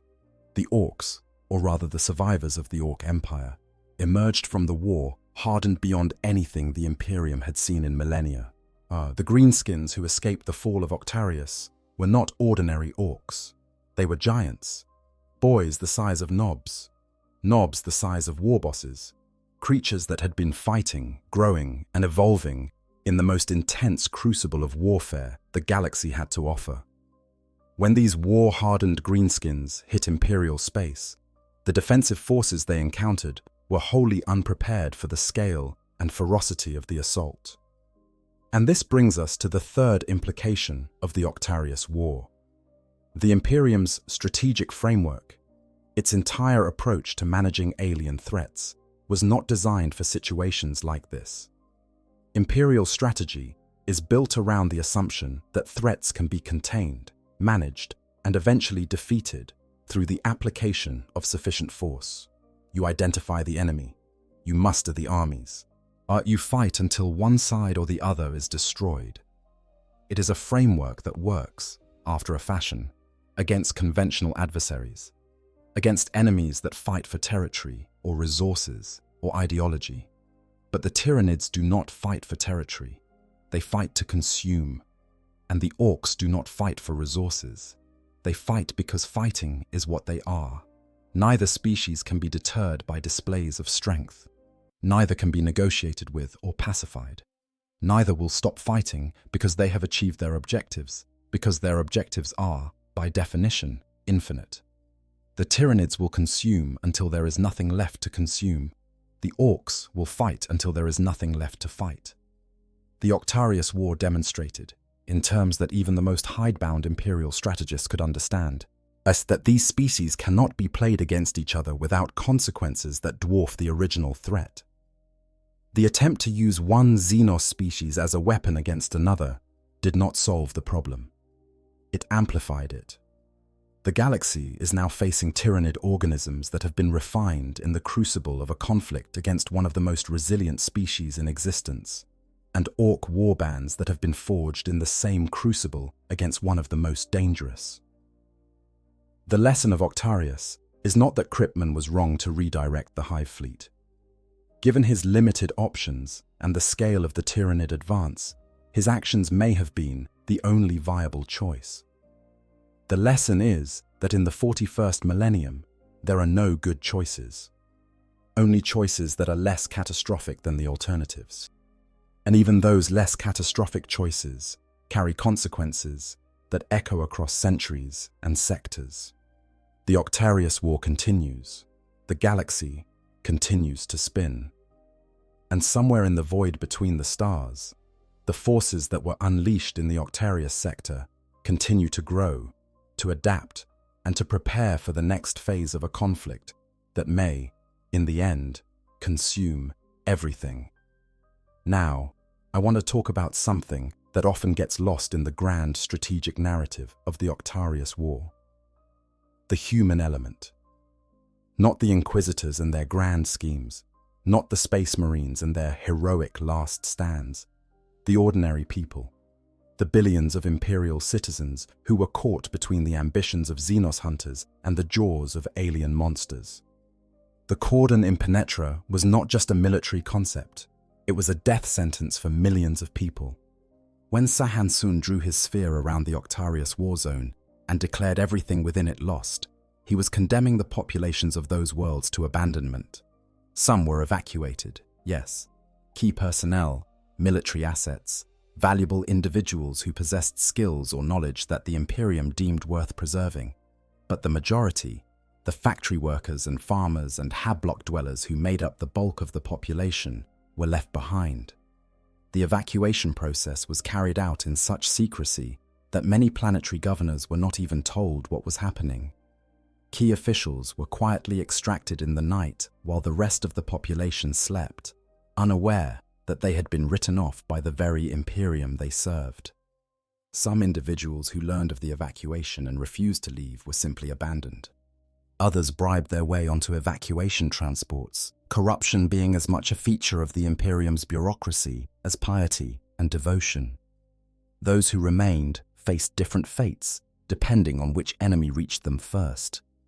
If the Orks came, there was at least the brutal mercy of a quick death in battle, or the marginally longer survival of enslavement in an Ork labor camp. If the Tyranids came, there was no mercy at all. Only consumption, only the slow, methodical stripping of every biological resource from the planet's surface, leaving nothing behind but bare rock and dead soil. The refugee crisis was immense. Millions of displaced civilians flooded toward the worlds of the cordon impenetra, overwhelming the capacity of the receiving systems to absorb them. On Sigma Ulstari, the Mechanicus pressed the refugees into slave labor, using them to fuel the industrial output that powered the Forge world's defenses. Others were herded into camps on nearby worlds, left to subsist in conditions that would have been considered inhumane even by the Imperium's generous standards for inhumanity. And yet these people endured, because that is what the citizens of the Imperium do. They endure. In a galaxy that offers them nothing but suffering and sacrifice, they continue to live, to work, to raise families, to maintain the vast and creaking machinery of civilization. Not because they expect things to get better, not because they believe in a brighter future, but because the alternative is to lie down and die, and even in the grim darkness of the 41st millennium, most people are not ready to do that. The Pancalis cauldron consumed lives the way the Tyranids consumed biomass, with mechanical efficiency and total indifference. Soldiers died defending worlds that had already been written off by the strategic planners. Civilians died in crossfires between forces that did not even register their existence. Entire cultures, entire histories, entire ways of life were erased in the passage of alien armies that cared nothing for what they destroyed. But among the horror, there were moments of extraordinary courage. The Death Watch kill teams, who fought to keep the communications relay on Bianzir's Hollow operational, knowing that the information they transmitted might be the only warning the wider Imperium received before the Xenos tide reached its borders. The Astra Militarum regiments who held their positions against overwhelming odds, and not because they believed they could win, but because holding the line was the only thing they could do, and they were determined to do it well. The Space Marine chapters who committed forces they could not afford to lose, because the defense of the Imperium was their purpose, and they would fulfill that purpose regardless of the cost. These are the stories that get lost in the grand narrative of the Octarius War. The stories of individuals who faced impossible situations and chose to stand rather than run. They are not the stories of heroes who changed the course of history. They are the stories of ordinary people who did what needed to be done, even when what needed to be done was to die so that others might live a little longer. The galaxy does not remember most of them. Their names are not recorded in the archives of the Inquisition or the honor rolls of the Space Marine chapters. They are numbers in casualty reports, statistics in after-action assessments, entries in ledgers that no one will ever read. But they were real. They lived, they fought, and they died in the defense of a civilization that had abandoned them. Consider what the Octarius War looked like from the perspective of a civilian on one of the worlds in the Pancalis subsector. You are an agri-worker on Abundantia, a world whose entire economy is devoted to producing food for the surrounding systems. Your life is hard but predictable. You rise before dawn. You work the fields until dusk. You pay your tithes to the administratum. You say your prayers to the God Emperor. You sleep. You repeat. Then the refugees arrive. They come in transports, thousands of them, then tens of thousands, then hundreds of thousands. They come from worlds you have never heard of, Worlds with names that sound exotic and frightening. Gorala, Deragon, Keltor. They speak of things you cannot comprehend. Of the sky turning dark with alien bodies. Of the earth itself opening up to swallow the cities. Of creatures that moved like nightmares made flesh, that consumed everything they touched and left nothing behind. Not even bones. The refugees are housed in camps on the outskirts of your settlement. The camps grow, they spread. They consume the farmland that you and your family have worked for generations. The food you produce, which once fed the surrounding systems, now barely feeds the refugees that have been dumped on your world. Rationing is imposed, prices rise. Tensions between the original population and the newcomers escalate into violence that the local Arbites struggle to contain. Then the soldiers arrive. Not the gleaming giants of the Adeptus Astartes, not the armored columns of the Astra Militarum, but local defense forces, hastily mobilized and poorly equipped. They tell you that the aliens are coming, that the things the refugees described are real, that your world, your simple agri-world where the most dangerous thing you ever faced was a bad harvest, is now on the front line of a war that involves species so alien that the human mind can barely comprehend them. You are given a laser gun. You are told to point it at anything that is not human and pull the trigger. You are told that the Emperor protects, but in the weeks that follow, and as the sky darkens, and the ground trembles, and the screaming starts, you begin to wonder exactly what the Emperor is protecting you from, and who is protecting you from the things the Emperor cannot stop. This was the reality of the Octarius War for billions of ordinary human beings. Not the grand strategic narratives of inquisitors and chapter masters, not the sweeping movements of hive fleets and orc armadas, but the grinding, terrifying, deeply personal experience of being caught in the path of forces so vast and so indifferent to human existence that your life, your world, everything you have ever known could be erased in an afternoon. The Administratum records tell us that an estimated 47 billion Imperial citizens were directly affected by the Octarius War and its aftermath, as that number includes the populations of the worlds consumed by the Tyranids, the populations of the worlds destroyed by the Cryptman Cordon, the populations of the worlds overrun by displaced Orc warbands, the populations of the worlds torn apart by Genestealer cult uprisings, and the populations of the worlds that survived, barely, their economies shattered, their populations traumatized, their faith in imperial protection shaken to its foundations. 47 billion. It is a number so large that it ceases to have meaning. The human mind cannot conceive of 47 billion individual lives, each one with its own story, its own hopes, its own grief. We reduce them to statistics because the alternative, grappling with the individual reality of each loss, would drive us mad. But the statistics tell their own story. Yet of the worlds within the original Cryptman Cordon, none survived with their populations intact. Some were destroyed by exterminatus. Others were consumed by the Tyranids. A few were overrun by the displaced Orks. The total population of those worlds, before the war began, was approximately 12 billion. All of them, every single one, was either killed or displaced. Of the worlds in the Pancalis subsector, the casualty rate exceeded 60% on those that were directly attacked. On worlds like Darkmont and a Helmil, where Genestealer cult uprisings preceded the Tyranid assault, the casualty rate approached 90%. The survivors, those who managed to flee or hide or fight their way to evacuation points, carried with them traumas that no amount of imperial indoctrination could erase. But the refugee crisis alone was enough to destabilize an entire subsector. Millions of displaced people, stripped of their homes and their livelihoods, were distributed across worlds that lacked the resources to support them. The social tensions that resulted, the competition for food and shelter and medical care, produced secondary conflicts that killed thousands more. On some worlds, the refugee populations were so large that they outnumbered the original inhabitants, leading to power struggles and cultural clashes that persisted long after the immediate military threat had been addressed. This is the human cost of the Octarius War, not the neat, abstract cost of strategic calculations and tactical assessments, but the raw, ugly, deeply personal cost of lives destroyed, communities shattered, and futures erased.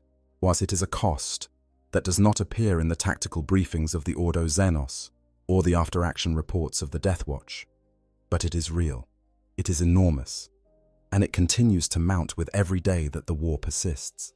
That is the true cost of the Octarius War, not the strategic implications, not the military consequences, not the grand games of Xenos chess played by inquisitors and hive minds. The cost is measured in individual lives, in the hopes and fears and dreams of people who never asked to be born into a galaxy at war and were never given the choice to leave it. So where does the Octarius War stand now? Where does this grinding, escalating, self-perpetuating nightmare of a conflict go from here? The honest answer is that no one knows. The situation in the Octarius sector remains fluid, which is a diplomatic way of saying that it remains catastrophically dangerous and fundamentally unpredictable. The Tyranids have gained the upper hand in the core of the former Ork Empire, consuming world after world and growing stronger with each meal. The Ork warbands continue to fight, both against the Tyranids and against each other, as the 6 self-proclaimed overfiends compete for supremacy. And the overflow from the conflict continues to spill into Imperial space, demanding attention and resources from an Imperium that has precious little of either to spare.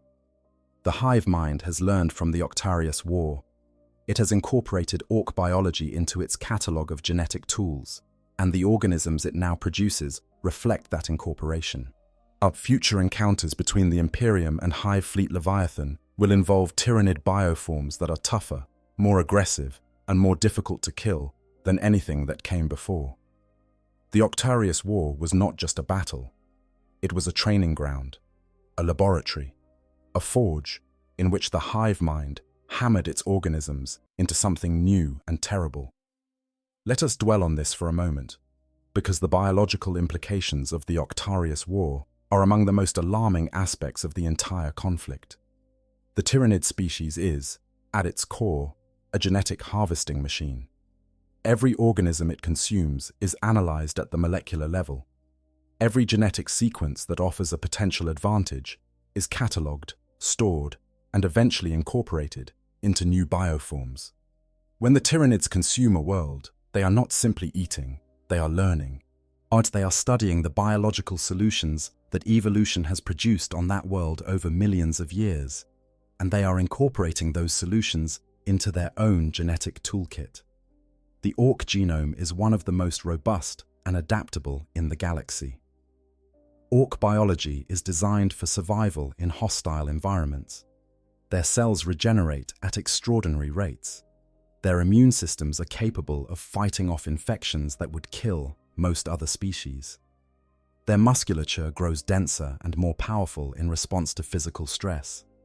Their nervous systems are wired for aggression, ensuring that an Ork's first response to any threat is to attack it. And their fungal reproductive system means that Ork genetics are extraordinarily diverse, constantly producing variations that allow the species to adapt to virtually any environment. When the Tyranids consumed Ork biomass in the Octarius War, they gained access to all of this. Every Ork body that went into a digestion pool gave the hive mind new data, new proteins, new cellular structures, new genetic sequences that coded for regeneration, for resilience, for the raw physical toughness that made Orks so difficult to kill. The results were visible almost immediately. Tyranid organisms on the edges of the Octarius conflict zone began to exhibit characteristics that had never been observed before. They were larger, their chitin was thicker and more resistant to ballistic damage. Their musculature was denser, allowing them to absorb punishment that would have destroyed earlier generations of the same bioform. Some organisms even began to exhibit a crude form of the Ork regenerative capability, healing from wounds that should have been fatal. Imperial xenobiologists who studied captured specimens, were alarmed by what they found. The genetic markers of Ork biology were clearly present in the Tyranid organisms, woven into their DNA alongside the existing Tyranid genome. The hive mind had not simply added Ork traits to its existing designs. It had integrated them, creating hybrid organisms that combined the evolutionary sophistication of the Tyranid species with the raw physical resilience of the Orks. The implications were terrifying. If the Tyranids could incorporate Ork resilience into their standard bioforms, then the organisms that future Imperial forces would face would be significantly more difficult to kill than anything that had come before. Creatures that combined the Tyranid capacity for rapid adaptation with the Ork capacity for physical endurance. Creatures that could take punishment that would stagger a space marine and keep fighting. Creatures that could regenerate from wounds that should have been crippling and attack with claws that could shred the toughest armor. This was the real legacy of the Octarius War, not the territory gained or lost, not the strategic implications for the broader galactic conflict, but the biological consequences of allowing two of the galaxy's most dangerous species to share genetic material through millions upon millions of battlefield encounters. The Octarius War had created a new category of threat, and the Imperium was only beginning to understand what that meant. The Orks who survived the war had undergone their own transformation. Ork biology responds to conflict with growth, physical growth. An Ork that fights regularly becomes bigger. An Ork that fights constantly becomes enormous. And the Orks of the Octarius front lines, who had been fighting without pause for years against an enemy that never stopped coming, had grown to dimensions that startled even experienced Imperial observers. Boys who had entered the war at standard greenskin height now stood at 8 or 9 feet, their bodies packed with muscle built through years of constant combat. Nobs, the elite warriors, had grown to the dimensions of typical war bosses. And the war bosses themselves were approaching the size and power of the legendary Orks of Ullanor, the greenskin empire that had required the personal intervention of the Emperor himself to defeat during the Great Crusade. But these were not ordinary Orks. These were super Orks, greenskins that had been forged in a crucible of warfare so intense that it had pushed their biology to its absolute limits, and they were now being unleashed on the wider galaxy. There is another aspect of Ork biology that the Octarius War amplified in ways that are only now beginning to be understood. The psychic field, that ambient energy generated by Ork collective consciousness, the force that makes their ramshackle technology work and their improbable vehicles hold together.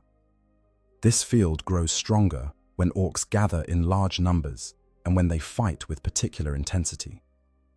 During the Octarius War, both of these conditions were met to an extreme degree. Billions of Orks, fighting with the desperate intensity of a species confronting an existential threat, generated a psychic field of extraordinary power. The effects of this amplified field were visible in the behavior of Ork technology during the war. Weapons that should have jammed fired reliably. Vehicles that should have fallen apart held together through impacts that would have destroyed Imperial machines. Teleportation devices, one of the most unreliable forms of Ork technology, began functioning with a consistency that bordered on the supernatural. The ambient psychic energy of the Octarius battlefield was so intense that it was affecting the physical properties of the weapons and machines the Orks used to fight. Some Imperial scholars have speculated that the Octarius War may have generated psychic effects that extended beyond Ork technology. There are reports, unconfirmed and heavily disputed, of Ork warriors on the front lines, exhibiting abilities that bordered on the psychic, spontaneous healing of severe wounds, precognitive awareness of Tyranid ambushes, even instances of Orks apparently willing their enemies to die through sheer force of collective belief. These reports are treated with skepticism by the Ordo Xenos, but they cannot be entirely dismissed.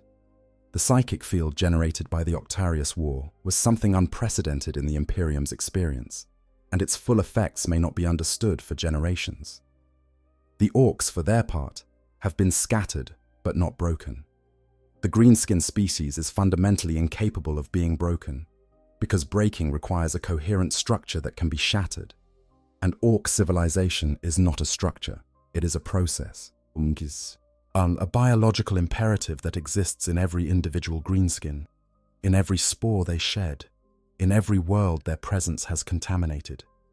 The Orks of Octarius have been dispersed, but dispersal for Orks is not defeat. It is propagation. Wherever those displaced warbands go, they will fight, they will grow, they will shed spores, and in time, new Orc settlements will arise on new worlds, and the cycle will begin again. The Imperium watches, and worries, and prepares as best it can. The lessons of the Octarius War are being studied by the Ordo Xenos, by the Death Watch, by the strategic planners of the Astra Militarum and the Adeptus Mechanicus. New weapons are being developed.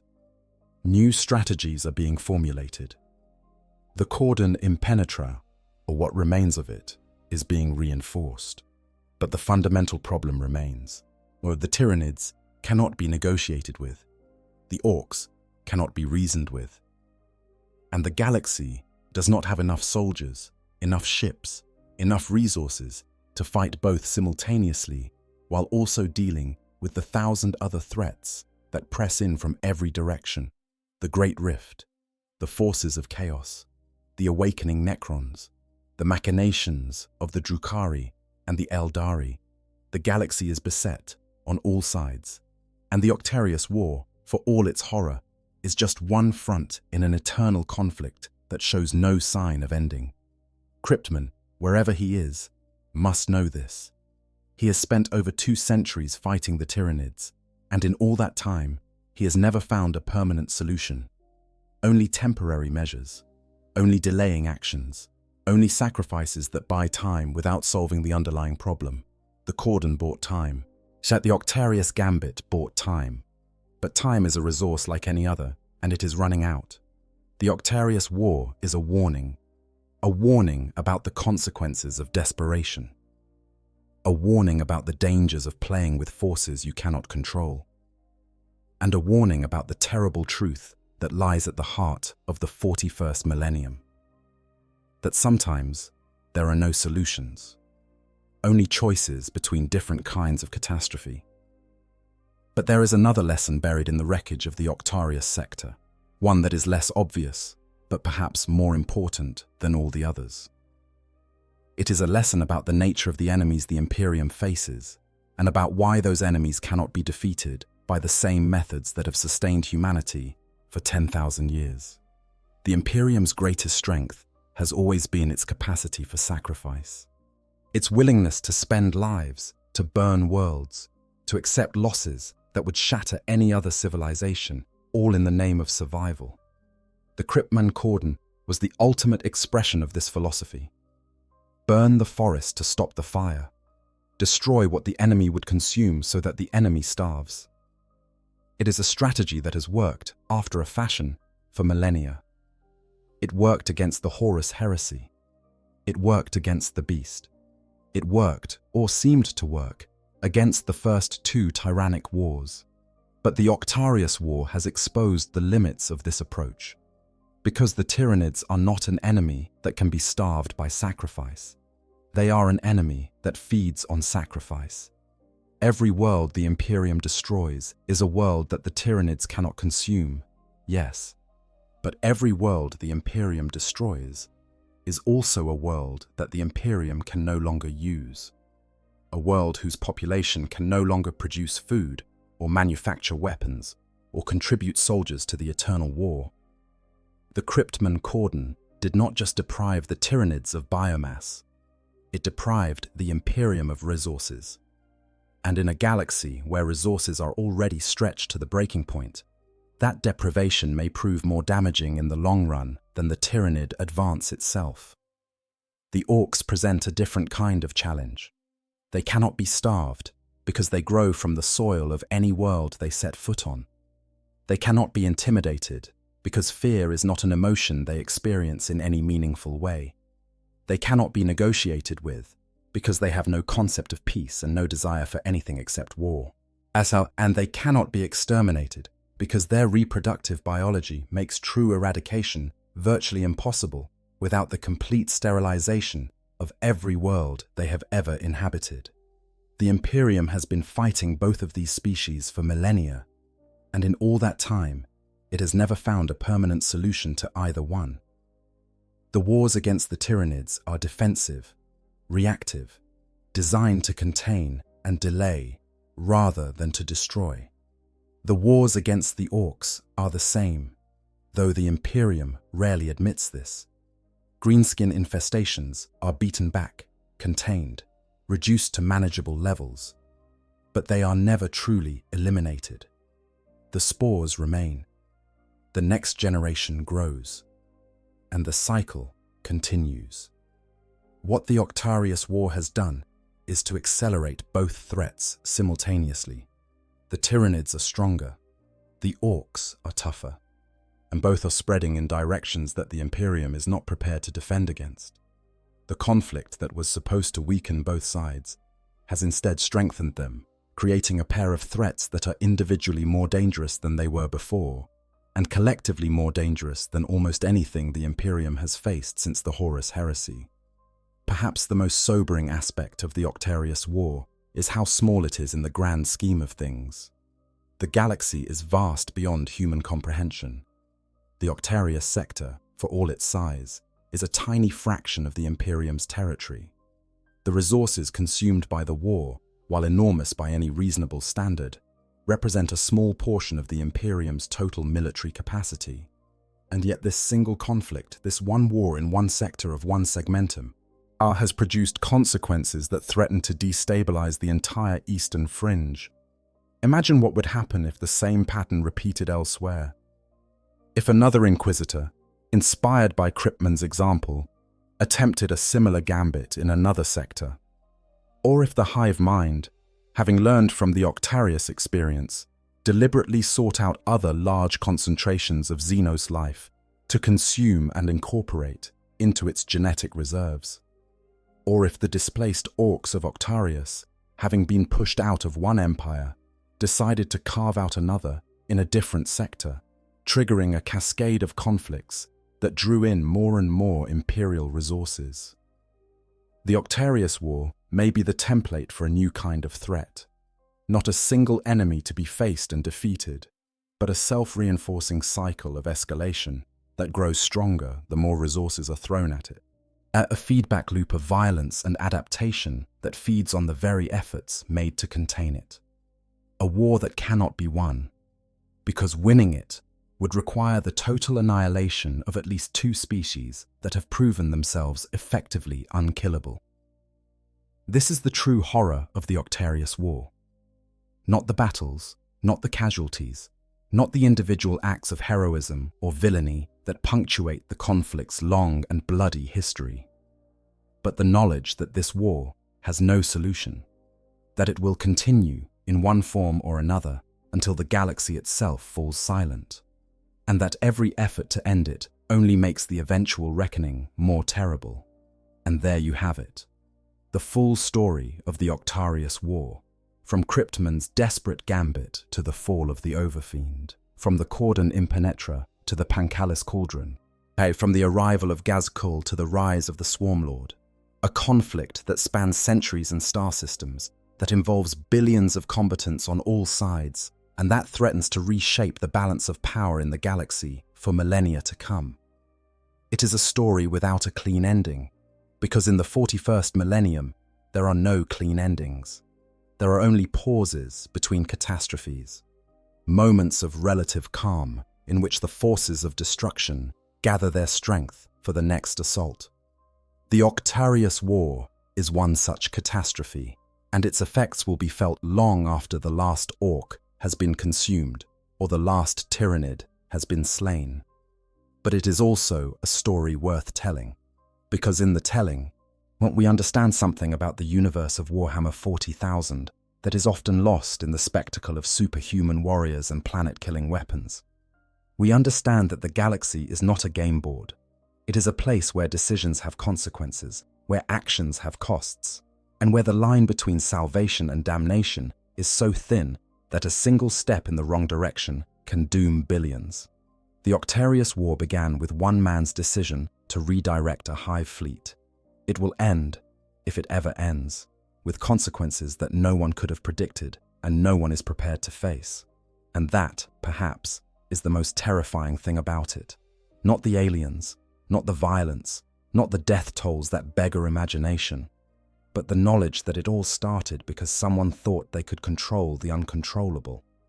In the grim darkness of the far future, control is an illusion. War is the only constant, and the hunger of the void is patient and endless and utterly without mercy. Perhaps that is the final lesson of the Octarius War. Not a strategic lesson or a tactical one, but a philosophical one.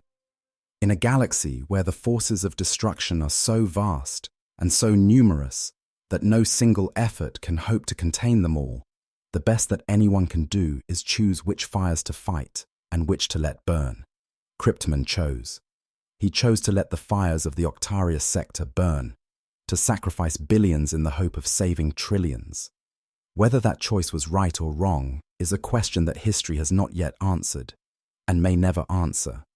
What history has already made clear is this. The galaxy is not a place where good choices and bad choices exist in neat, distinguishable categories.